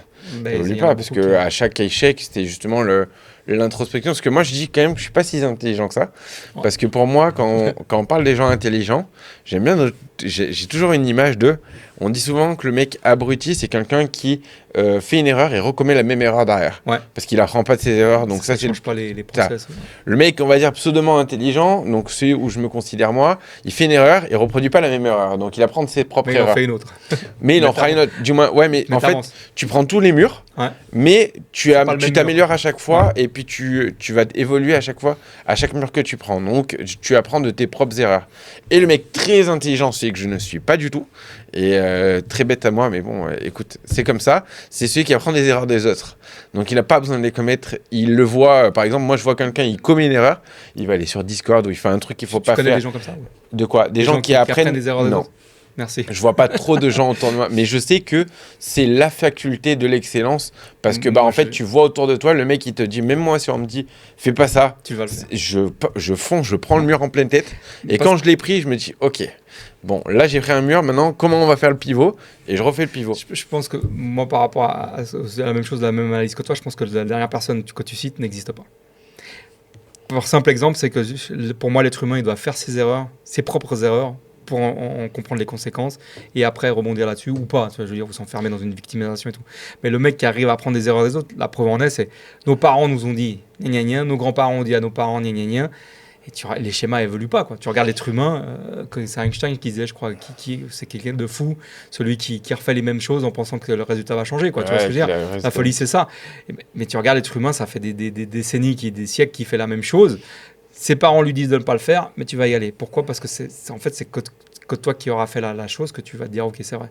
Parce que tu as toujours ce petit truc que tu pensais un peu supérieur, je pense à l'autre, tu dis ah mais ça c'est toi qui le dis, mais moi je ferais mieux. Paf. Tu sais, c'est comme quand tu rencontres des gens qui ont une certaine par exemple on parle de couple, tu rencontres des filles qui ont une certaine facilité à aller voir d'autres hommes pendant qu'elles sont en couple par exemple, ou l'inverse. Et puis tu te dis non, avec moi ça sera différent. Mais non, t'es pas différent. Donc tu vois, c'est un peu ça, quoi. Du moment où tu t'es pas planté la tête, je pense que t'as pas vraiment appris la leçon, quoi. Et le mec qui arrive à prendre des erreurs des autres, alors celui-là je veux le rencontrer. Enfin, le mec, la personne, l'être humain qui... Wow, en général, alors pour moi, ça existe en partie. Hein. J'ai pas dit dans 100% des cas, mais je pense qu'il y en a qui ont un peu plus cette appétence sur certains points. Ouais. Ça va pas être sur 10 actions. Bah, il y en a, ils vont suivre les conseils 2 fois et il y en a quand même 8 où ils vont prendre le mur quand même. Ouais. Mais ils ont gagné 2 fois. Quoi. Ouais, il y a quand même 2 fois où ils ont pris un raccourci que... Où t'es un cocard en moi. Ouais, c'est ça. Mais ça serait pas mal Ouais, mais en même temps, est-ce qu'il y a toujours pas cette part de toi qui dirait ok, ça n'a peut-être pas... Parce qu'il y a aussi ce principe-là en disant ouais, ça n'a pas fonctionné pour toi sur les têtes de mort, mais pour Maurice à gauche, là, ça a fonctionné. Ouais. Mais c'est parce que... ouais, je sais pas. Oui, c'est toujours le principe, mais pour moi, c'est ça, parce qu'il y en a des erreurs que il y a des erreurs, tu peux pas les éviter. Tu es obligé de le prouver parce que tu testes au marché. Mais je pense qu'il y a une partie des erreurs que tu peux éviter si on te le dit, tu vois. Genre, c'est là... Moi, j'ai pas d'idée en tête, quoi. Mais du moins, je sais pas... je sais pas, on a un prospect. Et puis après, les gens se mêlent pas trop de tes trucs, tu vois ce que je veux dire aussi. Alors, il y a rarement des gens qui arrivent en disant, ouais, t'en es où là? T'es sûr que tu vas aller là-bas? Par exemple, moi qui ai été conseillé, je sais qu'il y a plusieurs fois, on m'a dit apprends bien tes trames ou des trucs comme ça parce qu'elles sont faites pour vendre. Et toi, t'arrives, non, moi je vais refaire mon texte, ça marche très bien comme ça. Tu refais tout à l'envers, tu te prends 3 murs, tu te dis, mais en fait, là j'ai fait 15 rendez-vous, j'ai pas signé un contrat. Parce que t'as pas écouté le mec. Et alors que l'autre, il suit à la lettre la trame, il signe 100%. Ça, c'est humain à 300%. Et il te dit, arrête, fais pas. Mais si, moi je vais faire mon rendez-vous. Ouais, tiens. Mais après, une fois que t'en es sûr que ça fonctionne pas comme tu voulais faire, tu te rabats sur le. Ouais. Je pense que ça, c'est vraiment le truc type de l'entrepreneur, quoi. Et puis après, même, je pense, je dirais même mieux que c'est qu'après, dans ce métier-là, c'est que j'en avais plus. Du moins, j'étais parti sur d'autres business. Ouais. Et j'en avais tellement plus rien à faire de signer que du coup, les gens sont venus à moi que pour ça. Parce que du coup, j'ai pas besoin. Il y a aussi cet aspect que quand tu as besoin, tu repousses. Tu veux vendre, tu vends pas. Alors que quand tu es plus en anti-vente, en mode j'ai pas besoin de te vendre, tu vois. Du moins, moi, ça me changera rien à mon moment. Ma vie a changé à ce moment-là, justement. Ouais. J'ai appelé ça le lâcher prise. J'ai un moment, justement, dans ma vie où j'étais assis sur un banc avec un pote. Et j'ai un truc qui arrive en tête. Alors, c'est un peu exagéré, mais c'est de se dire c'est pas moi qui ai besoin des autres, c'est les autres qui ont besoin de moi. Et quand j'ai intégré ça dans mon état d'esprit, ma façon de faire, j'ai dit, okay, on se comprend pas, c'est pas grave, tu trouveras quelqu'un d'autre. Ah bon? Pourquoi moi je t'intéresse pas? Tout le monde veut bosser avec moi. Pourquoi tu as ce discours-là? Et du coup, tu titilles l'autre parce que tu n'as plus besoin de lui, ça revient un peu l'anti-vente. Et puis, du coup, tu as ce que tu veux, quoi. On t'ouvre les portes. Ah, mais tu veux pas? Mais je comprends pas. Mais je suis quand même quelqu'un d'important là-dedans. Pourquoi tu veux pas bosser avec moi? Parce qu'on se comprend pas. On va pas pousser. Je vais pas m'embêter à bosser avec quelqu'un qui a pas les mêmes valeurs ou que j'ai pas ces mêmes valeurs, tu vois. On va aller nulle part. Du fait de mon parcours aussi, parce que beaucoup de fois axé sur l'émotionnel, a fait que j'ai bossé pour des gens qui à terme, c'est avéré qu'ils n'en valaient pas vraiment la peine, tu vois. Alors, j'ai appris des choses, ils m'ont inculqué des choses. Mais tu vois ce que je veux dire, le résultat fait que je suis toujours pas dans la même entreprise où j'ai pas le même business qui tourne depuis 18 ans, quoi. Ah, mais de toute façon, c'est toujours lâcher prise. Je pense que de toute façon, c'est là où je me suis mis à closer beaucoup plus quand je faisais des appels parce qu'en gros, je leur disais moi je fais mes accompagnements, c'est comme ça, c'est tel prix. Il y a plus de tu dis le prix en mode vas-y, je vais le dire doucement ou quoi, truc miche. Non, moi mon prix, il est comme ça, il bougera pas. Il y a pas de promotion ou de trucs, je fais une promotion. Il y en a dans l'année, comme tout entrepreneur, on a nos moments de promotion, etc. Mais je veux dire, il n'y a pas de non, mais tu en fait, je veux moins, non, ça sera mon prix, il est comme ça, ma prestation, elle est comme ça, et ça roule comme ça, et je ne vais pas modifier. Pour la finance, ça a été le truc de la prévoyance. Au début, tu fais signer des contrats de prévoyance, etc. Oui, mais d'accord, mais maintenant, moi, je me forme sur la finance, je me forme sur les ETF, la bourse, etc. Donc, en fait, c'est une chance pour toi d'être accompagné par moi, parce que si tu veux, tu peux aller voir un autre conseiller qui n'aura pas pousser autant la compétence que moi je sais ce que j'ai essayé d'apprendre, et donc du coup c'est toi qui vas avoir une satisfaction qui va être dégradée, un produit qui va être dégradé, donc en fait c'est toi qui as l'opportunité de venir avec moi et que je te signe. Non, mais et puis là, tu as fait des leviers, quoi. Ouais. Tu as fait quoi, des fois 10 fois 100, ah ouais, 000, complet. Et puis maintenant, je prends quasiment plus de clients. Genre maintenant, vraiment, pour l'investissement, j'en prends quelques-uns parce qu'au moins, ils ne se ramassent pas à côté. Mais globalement, 80% des clients, je ne les prends pas. Ouais. Je les redirige sur des gens qui ont c'est aussi système bon point. Ouais. Mais je pense que c'est un bon argument, c'est qu'au bout d'un moment, tu sais ce que tu vaux, tu sais que tu itères, tu sais que tu réponds, tu sais que tu es réactif, tu connais ta compétence. Il faut arrêter de chipoter pour des histoires de finances. Si tu n'as pas, c'est pas grave. Tu sais que j'existe, quand tu auras, tu viens me voir. Tu vois ce que je veux dire? Et j'avais fait ça aussi à l'époque, justement, pour différents business où j'ai changé le truc, quoi. C'était plus, il faut absolument que j'aille là-bas, il faut que j'ai fait ci, machin. Non, les gens m'appellent. Ça me correspond pas, j'y vais pas. Ça me correspond, le mec a l'air de parler français comme moi, tu vois, de comprendre les mêmes choses que moi, on avance. Et à ce moment-là, ça a changé tout mon délire, toute ma façon de faire, c'est là où ça a changé mon entourage, ça a tout changé, quoi. Je pense que c'est vraiment un truc d'implémenter, c'est de lâcher prise, quoi. Même si je suis conscient qu'il faut de l'argent pour payer les factures, etc. Bien sûr. Mais les gens, faut pas... En fait, le truc, c'est quand on a besoin, le client le ressent, et du coup, il l'achèterait un. Ils sont dans la position dominante. Ouais, et du coup, en général, ils veulent pas ou autre. Alors que quand dans ton truc, tu fais ton rendez-vous, tu es là pour expliquer les faits et apprendre, voilà. Maintenant, vous voulez, moi j'ai pas besoin de vous, je continuerai mes projets. Et là, ça tourne et tout. Et puis généralement, c'est à ce moment-là où les gens ils disent attends, je vais venir maintenant parce que en fait, peut-être dans 6 mois, tu vas monter le prix et ça va pas, tu vas pas me faire une promotion. Il y a peut-être plus de chances que tu me montes le prix. Ouais, voilà. Ou tu n'auras pas le temps, ça va être directement quelqu'un d'autre. Donc, je pense que ça, c'est fondamental, quoi. Et vraiment, j'ai vu la différence comme toi aussi, quoi. C'est vraiment du moment où la personne sent que tu n'as plus besoin d'elle. Déjà, ça la titille en termes d'ego, tu vois ce que je veux dire, parce que tu la mets plus sur un pied d'importance qu'elle pense être. Et du coup, elle devient plus accessible et puis elle comprend pas pourquoi toi tu lui cours pas après ou tu refuses son offre. Alors l'extrême, c'est pour aller vite aussi, mais voilà, c'est un peu la position mentale qu'il faut adopter. Et puis même, par exemple, moi maintenant, quand les gens veulent réserver des rendez-vous, ils ont des rendez-vous avec des conseillers. Les conseillers, eux, vont proposer une offre ou non. Même pas forcément des fois, parce que si ça correspond pas, on préfère nexter de suite qu'avoir un mauvais avis. Et tu leur dis direct. C'est même pas moi qui leur dis, c'est soit les vendeurs, soit les conseillers, mais que ça soit l'un dans l'autre. Mais les deux, ils vont faire un point déjà sur la situation, voir si c'est des secteurs d'activité, qu'il y a 2-3 secteurs où ça peut être compliqué. Et donc on prend pas directement où on explique que ça va être compliqué. Et eux, ils vont aiguiller. Et puis quand ils deviennent clients, à partir de ce moment-là, ils atterrissent dans mon agenda. Et là, je reprends le relais avec les coachs et là, les vrais experts derrière. Et puis en même temps, c'est aussi d'être clair et transparent, quoi. Tu vas pas vendre à tout prix en sachant que si le mec a besoin d'une jambe, tu vas lui vendre un bras, quoi. Tu vois, non, tu peux pas les. Mais mais il y en a qui sont c'est un peu les vieux principes de vente. Tu vois ce que je veux dire. Donc là, on remet l'humain au milieu, on recherche le besoin de la personne, on discute avec la personne pour bien comprendre. Malheureusement, ça va pas matcher sur ce qu'on vous propose. On vous conseille, même tu peux recommander, on vous conseille telle agence, tel machin, qui correspondra mieux à vos trucs. Et là, le mec, il se dit, ok. Et là, franchement, pour moi, c'est le service normal, quoi, tu vois. Tu vas pas vendre à un mec qui a pas besoin de ça, une salade s'il veut une carotte, quoi, tu vois. Totalement. Mais à l'époque, c'était plutôt ça, quoi, le forcer à la vente. Enfin, ça doit être encore d'actualité, quoi. Oh oui. Mais ça change toute l'interaction avec la personne, quoi. Du fait que tu aies des arguments qui soient clairs, nets. Et puis encore hier, justement, il y a un client qui m'a proposé un deal à faire, tu vois. Et je lui ai dit, écoutez, j'ai réfléchi, je me suis dit, j'ai écouté votre deal, pour l'instant, ne pourra pas se faire parce que j'arrive pas, ça m'intéresse pas, tu vois. Merci d'avoir proposé. Et puis on verra s'il revient aux conditions que j'ai données ou pas, mais en même temps, je vais pas perdre du temps à aller à un truc à contre-pied. Non, c'est une position importante, quoi. Donc effectivement, quoi. Et alors, comment tu t'es renouvelé après ce Covid ? Ouais, alors là, j'ai mis un petit peu de temps. Donc du coup, le temps de prendre la claque. Donc j'étais quand même dans un pays étranger avec une langue étrangère. Bah oui, c'est ce que tu me disais. Je vois que ça avance pas.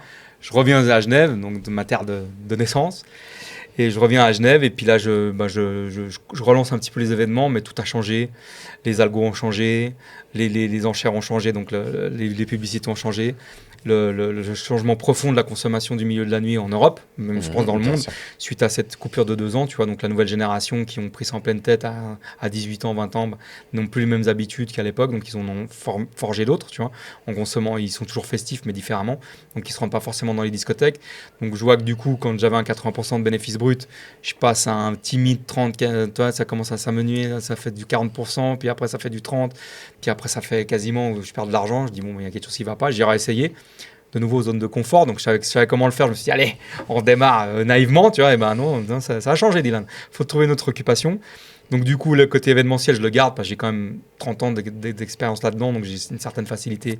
Mais c'est aussi des schémas que tu peux répercuter sur d'autres domaines d'activité, tu vois. C'est pas que de l'événementiel, mais tu peux faire sur d'autres choses. C'est des structures mentales que j'ai acquises.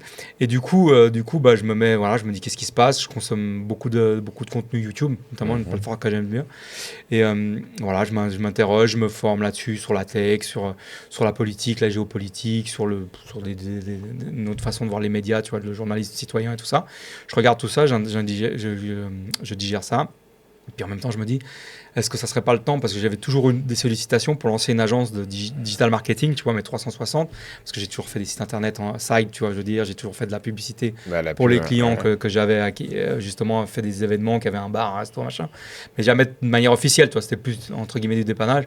Puis là, je me dis, ok, YouTube, ça me parle, les podcasts, ça me parle, l'agence de marketing, j'ai jamais réellement lancé ça. On va là-dedans. Qu'est-ce qu'on propose ? On niche le produit du fait d'avoir eu des informations sur YouTube, il faut nicher le produit, etc. On niche le produit, médias, stratégie, voilà, campagne, publicité, méta, donc Facebook, Instagram. On niche le truc, on fait de la com.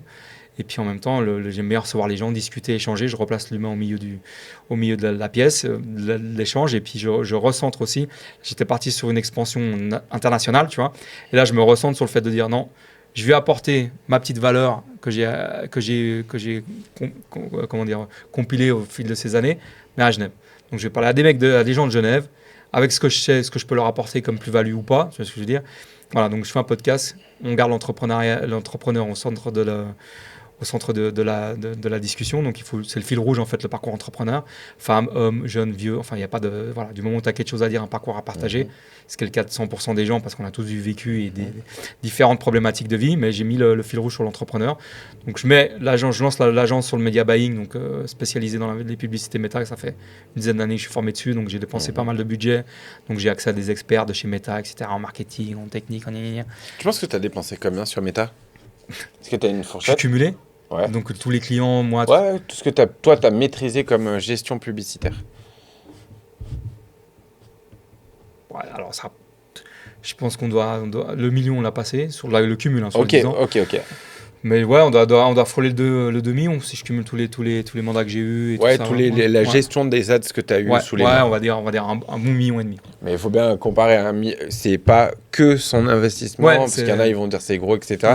C'est pas que l'investissement, c'est aussi s'il gère le budget d'une boîte, il faisait la com de la boîte, donc il avait le budget publicitaire de la boîte tous les mois aussi. Ouais. Mais tout. Cumulé, en plus, c'est sur 10 ans, tu vois ce que je veux dire. Donc 10 ans, ça fait 150 000 par année. C'est quand même un volume. C'est quand même un très beau volume où tu as maitrisé les ads, les positionnements, les ciblages, le testé, AOB, CBO. L'évolution aussi de la publicité, où à l'époque, tu mettais une publication sur ta page Facebook, qui avait le bouton booster booster, je sais plus quoi, tu as cliqué dessus, tu faisais ton ciblage. Puis là, maintenant, ils t'ont mis un truc de tordu pour mettre des barrières à l'entrée.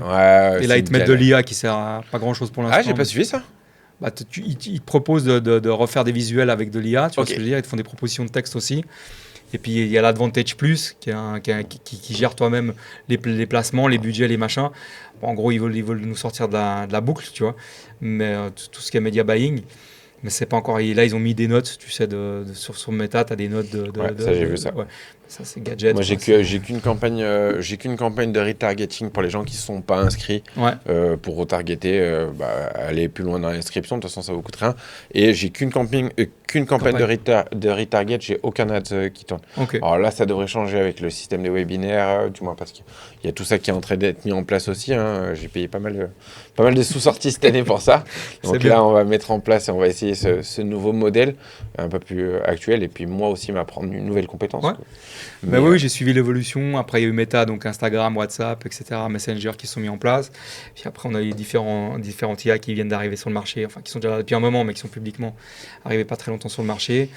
Et puis voilà, donc on se retrouve dans ce marasme-là où tout le monde dit on va sauter, on n'aura plus ça sert à rien de continuer. Donc tu vois, tu as toujours ça sert à rien de. Puis en même temps, tu continues à avancer. Ouais, c'est ça. Donc lancement de l'agence, lancement du podcast. C'est tout récent, c'est le début de l'année de l'agence. Okay. Et puis le podcast, c'est depuis avril. Et puis j'ai pris un rythme un peu plus soutenu. Et puis je me dois me former à ça. Mais je dois me former en plus, tu vois. Donc de nouveau, moi je suis pour itérer. Voilà. C'est dans l'action que tu comprends, que tu analyses. Parce que je crois qu'ici, dans ce podcast, tu es la personne dernièrement qui vient le plus. Alors, je veux pas dire. Au studio, tu dis ? Ouais, au studio, là, je pense que tu es celui qui vient le plus. Et je pense que je dois être le deuxième, tu vois. Ouais. Parce que moi, je viens au moins une fois par semaine. Et toi, tu arrives à passer presque 2 fois par semaine des fois. Donc... c'est simple. Là, je suis un podcast par tous les dimanches. Ouais. Je suis à la fin de l'année en termes d'enregistrement. Okay. Donc, c'est des sessions de 3 par semaine. Hein. Mais j'aime bien parce que c'est un exercice qui me plaît beaucoup. Tu rencontres une personne. La personne me fait l'honneur de partager sa vie, ce qui n'est pas évident non plus, tu vois. Mm-hmm. Ça amène de la valeur à l'audience qui peut être dans des situations un peu problématiques. Ça peut donner des petits tips, des petites aides. Et puis, ça crée une communauté aussi autour du podcast. Et puis, moi, ça me permet aussi de me remettre en scène parce qu'à l'époque, je faisais des interviews télé, radio, mais il y a pas mal d'années, tu vois. Donc, du coup, ça me permet de me remettre en scène sur l'éloquence, sur le côté intelligible, sur le côté, voilà. Donc, c'est vraiment cool, c'est vraiment un kiff. Et puis, d'ailleurs, ta vidéo de la soirée des résultats qui a très bien marché, qui est très très bien montée aussi. J'avais bien aimé. C'est pas moi qui ai fait le montage. Ouais, mais bon, c'est toujours l'inspiration, il faut faire l'idée derrière, du moins c'est toujours pareil. Mais ouais, très très bon. C'est un bon délire, la même chose. Là, tu vois, donc je reçois la personne qui organise des clubs de réseautage à Genève, qui fait le podcast, puis je lui dis, est-ce que ça te parle si je viens de faire un micro-trottoir, comment tu veux le faire? Je lui explique le truc, il me dit, vas-y quoi. T'as eu la personne qui organise la soirée des réseauteurs? Ouais, ah bah justement, c'est exactement ce que je voulais sniper aussi. Ouais, bah oui, je te mettrai en contact. Ok, bah justement, la dernière fois quand je voulais y aller et tout, c'était pour aller essayer de voir un petit peu qui lui raconte. Pas besoin de gaspiller de l'essence, tu me demandes, et puis je te donne le numéro, quoi. Non, aussi un beau parcours et tout, et puis qui a aussi, je crois que c'est aussi un jeune voix, si je dis pas de bêtises. Ok. Donc voilà, c'est cool ça. Il a des entreprises en Suisse. Donc tu vois, ça ramène, et puis de nouveau, toujours, comme on disait, tu envoies des DM, des messages à tout le monde, parce que tu plantes des petites graines, puis un jour ça et un jour ça prend. Et un jour ça prend, quoi. Donc là, la même chose, je lui lance le truc. C'était 2 semaines après, il me dit ouais, bien sûr, vas-y, fais. Donc je monte le caméraman, le truc, le petit storytelling avec le tirage de cartes, la question dessus. Puis voilà, ça remonte le réseau, ça donne un peu de visibilité à certaines personnes que j'invite après au podcast parce qu'ils m'ont dit ton podcast, je me dis viens, on discute, quoi, tu vois. Ça fédère, c'est ça, de rassembler les gens. Ça a toujours été un peu mon délire dans les événements, dans les différentes entreprises dans lesquelles j'ai été salarié ou j'ai monté, et puis voilà, quoi, c'est vraiment de fédérer le truc. Et de toute façon, du moins ta chaîne sera soit en description, alors parce que ça peut être à plein d'endroits, et justement il faudra qu'on voit un truc s'il y a une nouvelle option qui vient de sortir. Je sais pas si tu as suivi sur YouTube. Sur YouTube, ouais. Est-ce que tu as suivi? Bah tu peux partager, c'est ça. Alors tu peux monter la collaboration, et tu peux aussi t'as l'IA qui te monte. Je sais plus si tu peux faire des minias dans le studio YouTube. Enfin, il y a un truc, mais la collaboration. Ouais, c'est collaboration. Parce que, en fait, moi, soit les invités en général, soit je les mets dans le titre avec l'arrobase et boum. C'est une méthode de faire, soit en bas dans la description, les liens. Ouais, ça, je mets toujours. Le classique. Et sinon, maintenant, la collaboration, en fait, ça fait pop sur les 2 chaînes. Et ils ont un peu, d'après les dires en ce moment, cheaté le code. C'est-à-dire que vu que c'est une nouvelle méta qui vient de sortir, ils leur donnent un peu plus de punch. Et là, on a vu 2-3 entrepreneurs qui ont fait ça. Ah ouais, ils ont explosé avec... Mais parce qu'ils avaient des invités qui avaient justement non, même pas. Des mecs C'est la collaboration, c'est juste que collaborer 2 chaînes. En fait, ça apparaît déjà sur 2 chaînes en même temps au lieu d'être sur une, donc il y a plus de visibilité qui est faite. Et ils ont donné un petit boost, ça va durer peut-être 1 mois, 2 mois, 3 mois, c'est toujours pareil. De vendre leurs produits, quoi. Ouais, c'est ça. Et sur Insta, tu as suivi ce qu'il y avait comme aussi, ils ont mis... Apparemment, ils voulaient mettre la redirection... hors d'Instagram sur les posts, tu sais que tu pouvais mettre un lien. Oui, c'est fait. Cliquable. C'est bon, ça fait. Il faut payer. Ok, d'accord, j'avais pas payer. C'est à partir de la formule de 50 € par mois où on peut mettre 2 liens par mois. Donc c'est vraiment pas beaucoup. On va attendre quelques temps. Après, je crois qu'il faut monter. On commence à monter à des vrais budgets quand on veut en mettre 7 par mois. Donc c'est une fausse info, quoi. Non, c'est pas ouf. Et puis même la redirection n'était pas dingue. J'étais en formule à 50 à un moment donné. Moi, c'était surtout pour l'assistant parce que j'avais eu des problèmes avec mon groupe Facebook. Et ils prenaient plus d'abonnés pendant 6 mois, 1 an. Alors que je suis à la base, quand il est relancé, je suis à 300 personnes par mois. Par semaine. Par semaine. Tu n'as jamais eu accès à cette... Non, ils m'ont jamais répondu, ils n'ont pas réussi à régler mon problème et moi je l'ai réglé tout seul en changeant de personne de propriétaire.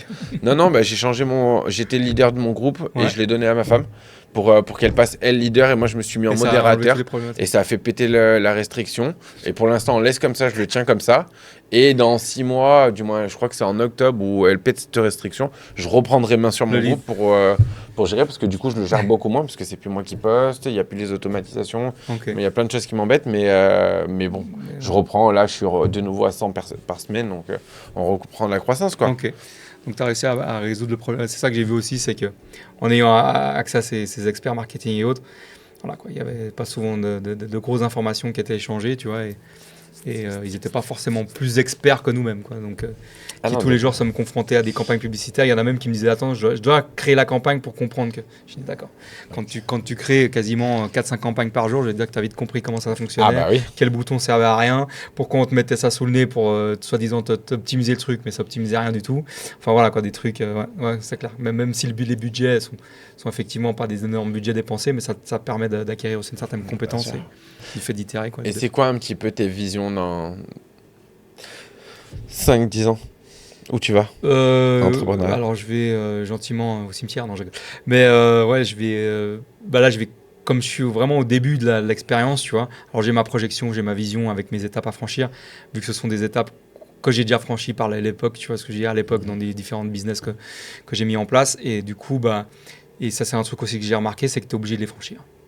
Donc on en parlait aussi en off, mais le truc c'est que voilà quoi, c'est que tu sais que tu vas commencer par avoir telle clientèle, machin, qui vont pas avoir d'argent, qui vont pas comprendre, qui seront mais cette clientèle va t'amener à une clientèle supérieure qui va faire que, et en même temps, pendant que tu vas te forger avec cette clientèle pour avoir un discours compréhensible, tu vois, pédagogique par rapport aux nouveaux clients qui vont arriver, qui vont dire là, ah oui, effectivement, je comprends. Voilà, donc là, j'ai franchi ma première étape. Donc, tu vois, en 9 mois. Et je pense que j'en ai quelques-unes à franchir. Le but de cette opération, c'est de créer une communauté, de recréer une communauté à Genève, de proposer des événements un petit peu différents. Alors, hormis le podcast, aussi des événements physiques, tu vois, où là, j'aimerais bien pour le 30e invité faire une sorte de petit cocktail dînatoire, tu vois, où les gens viennent tous parce qu'à chaque podcast, je donne un mug, tu sais, à l'invité. Je crois que tu l'as reçu. Et que chacun vienne avec son mug pour justement partager un moment en disant, voilà, parce que j'ai des sportifs de haut niveau, j'ai des entrepreneurs dans la finance, avec tout ça, puis connecter ça, faire une sorte de petit networking, tu vois. Donc j'ai pour but à court terme à faire ça. Et après moyen long terme, ça serait de devenir plus quelqu'un qui ramène du business à des gens qui veulent vraiment faire du SEO, SIA, enfin de la publicité ou créer des sites, tu vois. De l'apport d'affaires. Ouais, être apporteur d'affaires, du fait que je me monte dans des podcasts, du fait que je reçois des gens dans des podcasts et déléguer la partie un petit peu que les gens doivent délivrer, tu vois, à des autres freelances ou si je génère vraiment du lead magnet, à avoir des employés que je sais que lui c'est bon du community manager, l'autre il est bon en média. Après, il y a un système qui est pas mal aussi comme ça, c'est moi c'est ce que je commence à faire aussi un petit peu avec mes partenaires. Déjà, je ramène les partenaires sur la chaîne, ce qui donne beaucoup de valeur à l'audience. Ouais. Ça, c'est magnifique. Et en fait, je mets des calendriers en dessous où juste les gens, moi demain, je ramène quelqu'un en immobilier, les gens peuvent être intéressés par la personne que j'ai ramenée, parce que j'essaye quand même de bien sélectionner les profils. Ouais. Et du coup, ils réservent des appels en dessous, mais c'est juste que en réservant des appels, eux, ça leur coûte pas plus cher, ça leur coûte pas moins cher. Il n'y a aucun changement pour le client final. Ouais. Par contre, je suis quand même ce que je peux apporter comme affaire à la personne si bien sûr elle est compétente. Et donc, j'arrive à avoir une force commerciale et à savoir un peu quel flux j'arrive à envoyer, ouais. Peut-être faire des partenariats commissionnés, etc. Affiliation c'est ça. Ou cashback. C'est ça. Et en fait, le client final, lui, ça change rien pour lui. La personne avec qui je fais le podcast, quand elle est bien choisie, du coup, elle, ça lui apporte des affaires.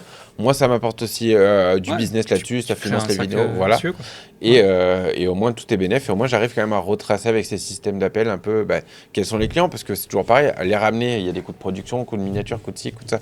Ouais. On fait exploser le budget. Maintenant, si ça rapporte jamais rien, du coup, tu changes de modèle, le truc. Et là, c'est une méthode de ramener des gens qui apportent de la valeur, qui ont des vrais skills, parce que par exemple, si je parle demain, j'ai Tania en immobilier, elle a fait acheter plusieurs personnes autour de moi, je crois, depuis la dernière vidéo, il y a 5-6 personnes qui ont acheté. Donc elle était déjà passée dans ton podcast, tu avais mis un lien de Calendly pour... Elle était déjà passée. Donc elle a vraiment le retour concret de son passage. Là, elle est encore sur une opération là, elle en a une avec une autre personne de mon entourage, il y a moi qui vais passer derrière, il y a je sais plus qui a acheté là.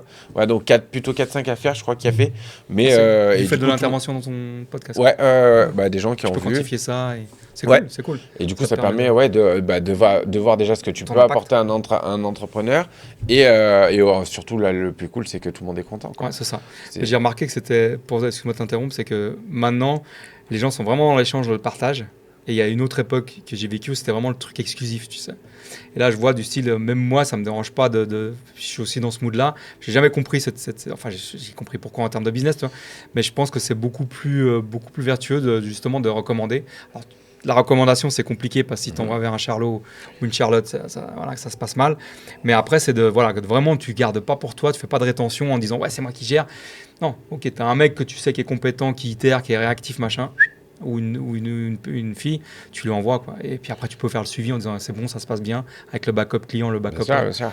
Mais je trouve que faut partager, faut pas retenir. Ah non, mais de toute façon, pour moi, le client, c'est pour ça, même des fois, quand je parle de la concurrence et tout, alors à une époque, quand je faisais vraiment rien, la concurrence, je trouvais ça néfaste parce que je me disais, waouh, ils font tous à ma place et tout, ils vont trop vite. Pareil, quoi. C'est ça. Alors que maintenant, moi, je dis, il y a de la concurrence, regardez, il y en a plein dans le marché des frontaliers, vous pouvez aller faire le tour. Je vois le mindset. Allez-y, regardez, dans tous les cas, je pense à proposer la meilleure valeur, avoir ramené les plus gros intervenants, etc. Donc, en soi, allez regarder. Bien sûr. Ils existent. Maintenant, à vous de faire votre propre avis avant d'acheter. Et c'est toujours la même chose. Puis c'est là où ça convertit le plus, quoi, de toute façon. Bien sûr, parce que je leur dis, moi, si je suis pas là pour vous dire non, il n'y a personne, vous devez racheter maintenant. Maintenant, ouais. Non, allez voir ce qu'ils font les autres. Et puis, s'ils font mieux, achetez là-bas. Comme tu as un discours un peu qui va contre logique, tu vois, du coup, les mecs s'interpellent et se disent, mais pourquoi il me dit ça ? C'est qu'il doit être sûr de lui, c'est qu'il doit faire la meilleure proposition. Mais ils vont quand même, tu peux pas empêcher les gens de comparer, tu vois. Puis c'est pas grave s'ils vont ailleurs. Non, et puis tu leur dis, regardez, parce que de toute façon, moi, avant d'acheter, je regardais je regardais autour. Qu'est-ce qu'ils font, quelle est leur réputation, est-ce qu'ils sont diplômés, est-ce qu'ils connaissent du monde, est-ce qu'ils ont réellement la possibilité de m'aider dans mon projet, ou est-ce qu'ils ont les compétences nécessaires. Faut comparer, faut jamais aller tête baissée dans un truc, quoi. De toute façon, on le ferait nous-mêmes en tant qu'entrepreneur, d'aller comparer. Appel d'offres. C'est ça, les webinaires, mec, j'ai rencontré 10-15 personnes. Pourquoi tu cherches quoi, la logistique? Non, c'est fait. Maintenant, c'est bon, je suis engagé avec quelqu'un. Mais depuis Bali, donc depuis 6-9 mois, je cherchais avec qui j'allais à faire challenge, trucs sur Discord. Tu cherchais les intervenants? Non, pas les intervenants, ça c'est pas la structure. Mais c'est plutôt structurer le webi, faire la modération, faire les PowerPoint correctement pour que ça soit, qui est à la fois bien sûr un aspect commercial, mais à la fois un aspect valeur, un aspect émotionnel. Du moins, c'est quand même toute une organisation. Il y a plusieurs points. C'est pas aussi simple que ça que peu importe la personne qui vient, elle ait appris de la valeur, mais qu'en même temps aussi, tu as un aspect commercial où tu puisses parler de ton œuvre et qu'il y ait des gens qui se disent, ok, bon, en fait, si, c'est vrai que c'est la personne qui va m'aider. Ouais. Donc voilà, mais là, je suis encore parti pour 2-3 mois. Ah, mais t'aimes bien ça? Ouais. C'est bien, c'est ça qui est challengeant, quoi. Tu vois, je veux dire, si c'était tout lisse, on ferait autre chose, qu'on irait travailler ailleurs ou pas, quoi. Mais non, effectivement, c'est pas évident. Tu tapes des hauts, tu tapes des bas en émotion, mais ça t'apprend à gérer tes émotions. Enfin, gérer, on s'entend, ça t'apprend à les digérer, parce que gérer, c'est pas facile. Mais ça t'apprend plein de choses. Et puis, effectivement, j'ai un peu un leitmotiv, c'est vis ta vie, tu vois, je veux dire. Mais vis-la vraiment. Fais pas semblant, expérience les trucs, plante-toi la tête, peu importe ce que tu fasses, quoi, business ou pas, ou sport, ou peu importe, tu collectionnes des bouchons de champagne, mais vis ta vie, va vers les autres, prends de la valeur auprès des autres, donne ta valeur, vraiment, participe à ta vie, quoi, tu vois, je veux dire, sois pas juste un spectateur, quoi, parce qu'il y a beaucoup de gens qui subissent les choses, et c'est la majorité des gens, tu vois, qui manquent de confiance en eux, et ça c'est déprimant, quoi, t'arrives à, pour casser l'atmosphère, j'ai toujours une petite rhétorique, tu sais, qui dit que il reste 30 étés à vivre. Donc, quand tu quantifies, alors si je te dis, il reste 15 000 jours à vivre, tu dis, 15 000, c'est grand. Quand je te dis, il reste 15 étés à vivre, tu me dis, tu rationalises, vas-y, allez-y, les mecs. Franchement, allez-y, quoi. Vis ta vie, sans là, plante-toi là. Il n'y a qu'une chose qui est irrémédiable. Alors, la maladie, c'est pas facile à vivre, mais c'est la mort, c'est tout. Le reste, un échec, tu peux t'en sortir. Une victoire, tu peux t'en sortir. Enfin, tu vois, je veux dire, un non, tu peux en faire un oui. Mais ça, tant que tu te confrontes pas à ça, et c'est des belles émotions, c'est des belles rencontres. Tu vois, ça m'a amené, j'étais invité, tu m'as réinvité. Peut-être que ça va amener sur des affaires ensemble. J'en sais rien, tu vois ce que je veux dire, mais vis ta vie, quoi. Vis-la vraiment, quoi. Sois pas spectateur, quoi. Donc, c'est vraiment le truc qu'il faut ressortir, et c'est ce qui m'a un peu guidé tout au long de ma vie, quoi. Tu vois, j'ai eu, comme on dit, il y en a qui me disent, t'as eu 10 vies, toi, tu vois, parce que j'ai vraiment fait des expériences toujours un peu dans le même credo, mais variées quand même. Ça te fait rencontrer des gens.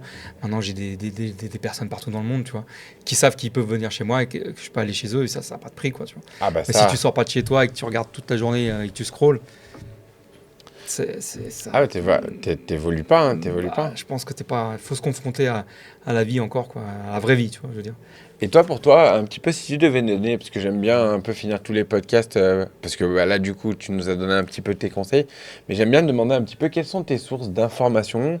Est-ce qu'il y a des livres qui t'ont marqué? Est-ce qu'il y a des podcasts qui t'ont marqué? Est-ce qu'il y a des entrepreneurs qui t'ont marqué?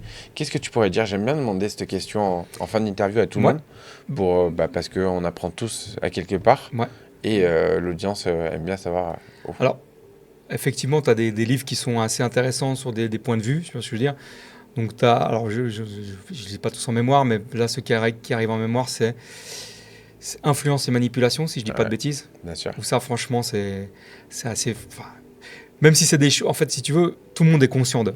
Oui. Mais il manque le bouton action, tu vois, je veux dire. Quand tu lis le livre, tu dis, mais oui, bien sûr, il faut faire comme ça, mais bien sûr que c'est juste, mais bien sûr que c'est ça. Mais ça te réactive un petit peu des façons de faire, des biais cognitifs à mettre en place, tu vois, sur ça. Donc, je trouve assez cool ce livre, il faut le lire assez régulièrement pour justement le suivre. Après, il y a, sur quoi, c'est un autre livre, j'ai bien aimé aussi Bullshit Job, je ne sais pas si tu l'as lu. Ah non, celui-là, non. Ça, c'est un truc avec plein d'anecdotes. En fait, c'est un mec qui a rédigé une nouvelle un petit peu, c'était aux États-Unis, le mec, on lui demande un papier à faire dans un journal de là-bas, puis il avait ce vieux papier qui traînait en disant, en gros, 80% du travail, tu peux l'enlever.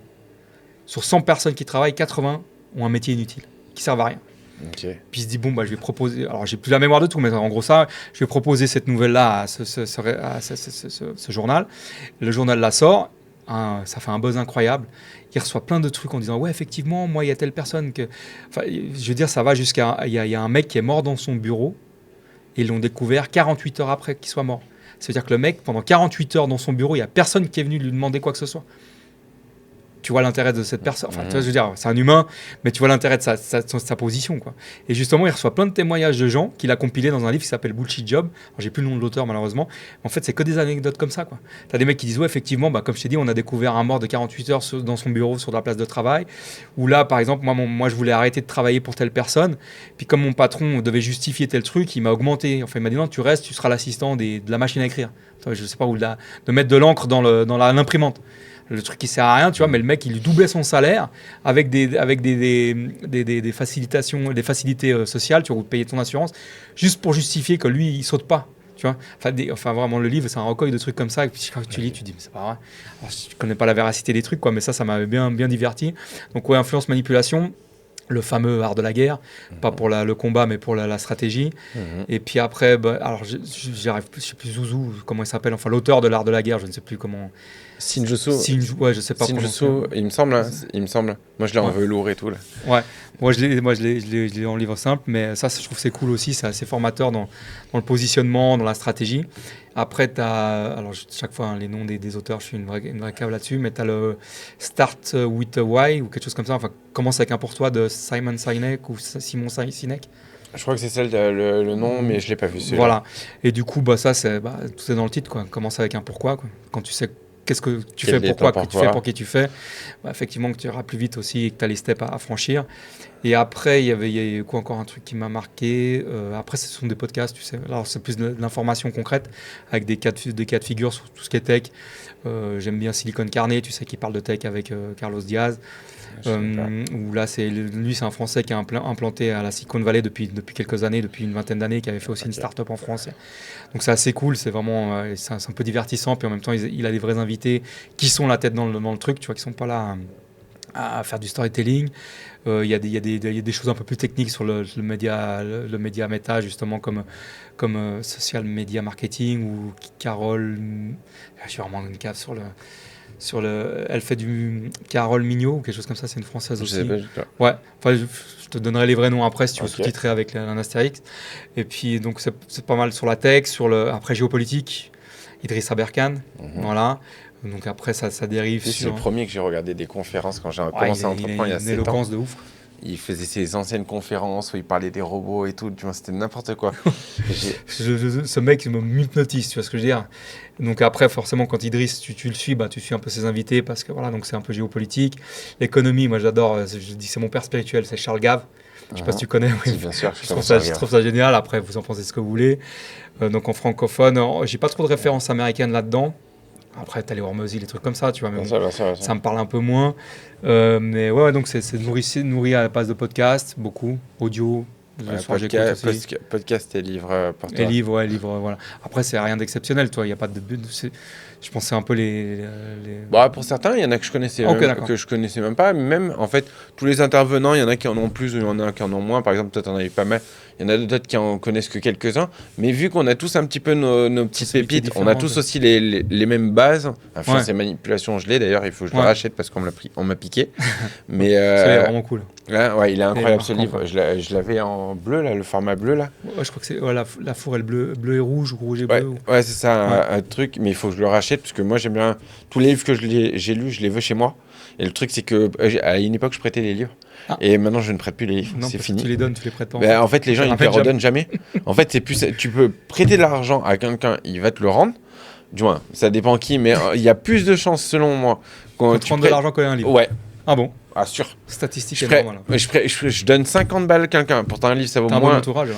Ouais, oui, j'ai un très bon entourage. Si on te rend de l'argent plus que les livres. Ouais. Mais non, mais même d'une manière générale, pour moi, 50 balles, tu les revois plus souvent que ce que tu reverras ton livre. Genre le livre, ça passe. C'est plutôt l'inverse.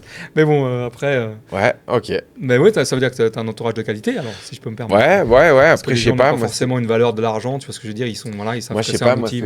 Le livre, pour l'instant, j'ai l'impression que c'est le truc que tu reverras jamais. Tu peux pas le prêter, le livre. Mais proche, pas proche, tout ce que tu veux, tu peux pas prêter un livre. C'est pas possible. Tu demandes des cautions. Ouais, non, c'est bon, j'en ai prêté 3, 4. Il y Il y avait, alors en plus il y a un titre un peu accrocheur. Genre, il y avait le Karma Sutra, ça s'appelait, de Steve Abdelkarim. C'est de la lecture rapide et du mindset. Ok. Du moins, c'est un mec qui a écrit. Il y avait Influence et manipulation que j'ai jamais récupéré. 21 leçons pour le 21e siècle, je l'ai récupéré. Mon empire dans un sac à dos de Stan Leloup, je l'ai jamais récupéré non plus. Ok. Et je crois qu'on n'est pas loin, mais donc 4 livres. Bah, ceux qui nous écoutent, s'ils ont les livres, vous Voilà. pouvez les ramener à la bibliothèque Jordan. C'est ça. Ok, Voilà. ouais, donc il faut les racheter. Mais c'est vrai que et régulièrement les lire aussi pour se remémoriser le truc. Bien sûr. Parce que comme je te disais, souvent ça résonne dans le sens de dire mais oui, tu le sais, tu vois ce que je veux dire. Mais c'est comme des fois les trucs les plus cons qui fonctionnent, tu dis putain, le mec il a inventé le scratch quoi. Il a fait des milliards avec, tu vois ce que je veux dire. Mais tu le sais, mais c'est juste que tu l'as pas implémenté quoi. Mais ouais, relire régulièrement et puis après tu as effectivement des sources d'informations YouTube, enfin YouTube, Spotify, peu importe si tu regardes l'audio vidéo. Mais après sur la nutrition aussi parce que c'est quelque chose qui devient fondamental. Et sur le côté médical justement comme je suis plus dans la prévention que l'intervention, tu vois, que le diagnostic. Donc vaut mieux peut-être manger ci que manger ça pour ne pas arriver à ce schéma de dire. Là en plus maintenant, donc j'écoute pas mal de trucs aussi sur le côté scientifique biomécanique, peut-être ça te parle un peu. Pas du tout. Ouais, c'est assez cool et puis c'est des intervenants qui viennent de différents milieux, sport et tout ça. Donc c'est pas mal, ouais. Donc ouais, c'est assez large en termes de culture parce que j'ai toujours aimé me cultiver assez largement quoi. Ouais, donc tu as pas mal de sources d'informations, ce qui n'est pas toujours le cas en interview. Ok. Ouais, bon, très curieux quoi. Ouais, je vois ça. C'est un moteur de vie aussi, la curiosité. Mais au moins, ils pourront aller fouiller dans tout ça. Ouais. Bon, en tout cas, déjà, merci d'être venu dans ce podcast. Hein. Merci à toi. J'espère qu'en tout cas, cette vidéo vous aura plu. N'hésitez pas à dire en commentaire les questions que vous pouvez avoir, lui poser vos questions ou poser des questions complémentaires sur divers sujets. On fera au mieux pour y répondre sous cette vidéo. Cool. En tout cas, merci pour tout. Merci pour l'invitation. Et puis, c'était Jordan et on se retrouve à la prochaine. Allez, ciao, ciao.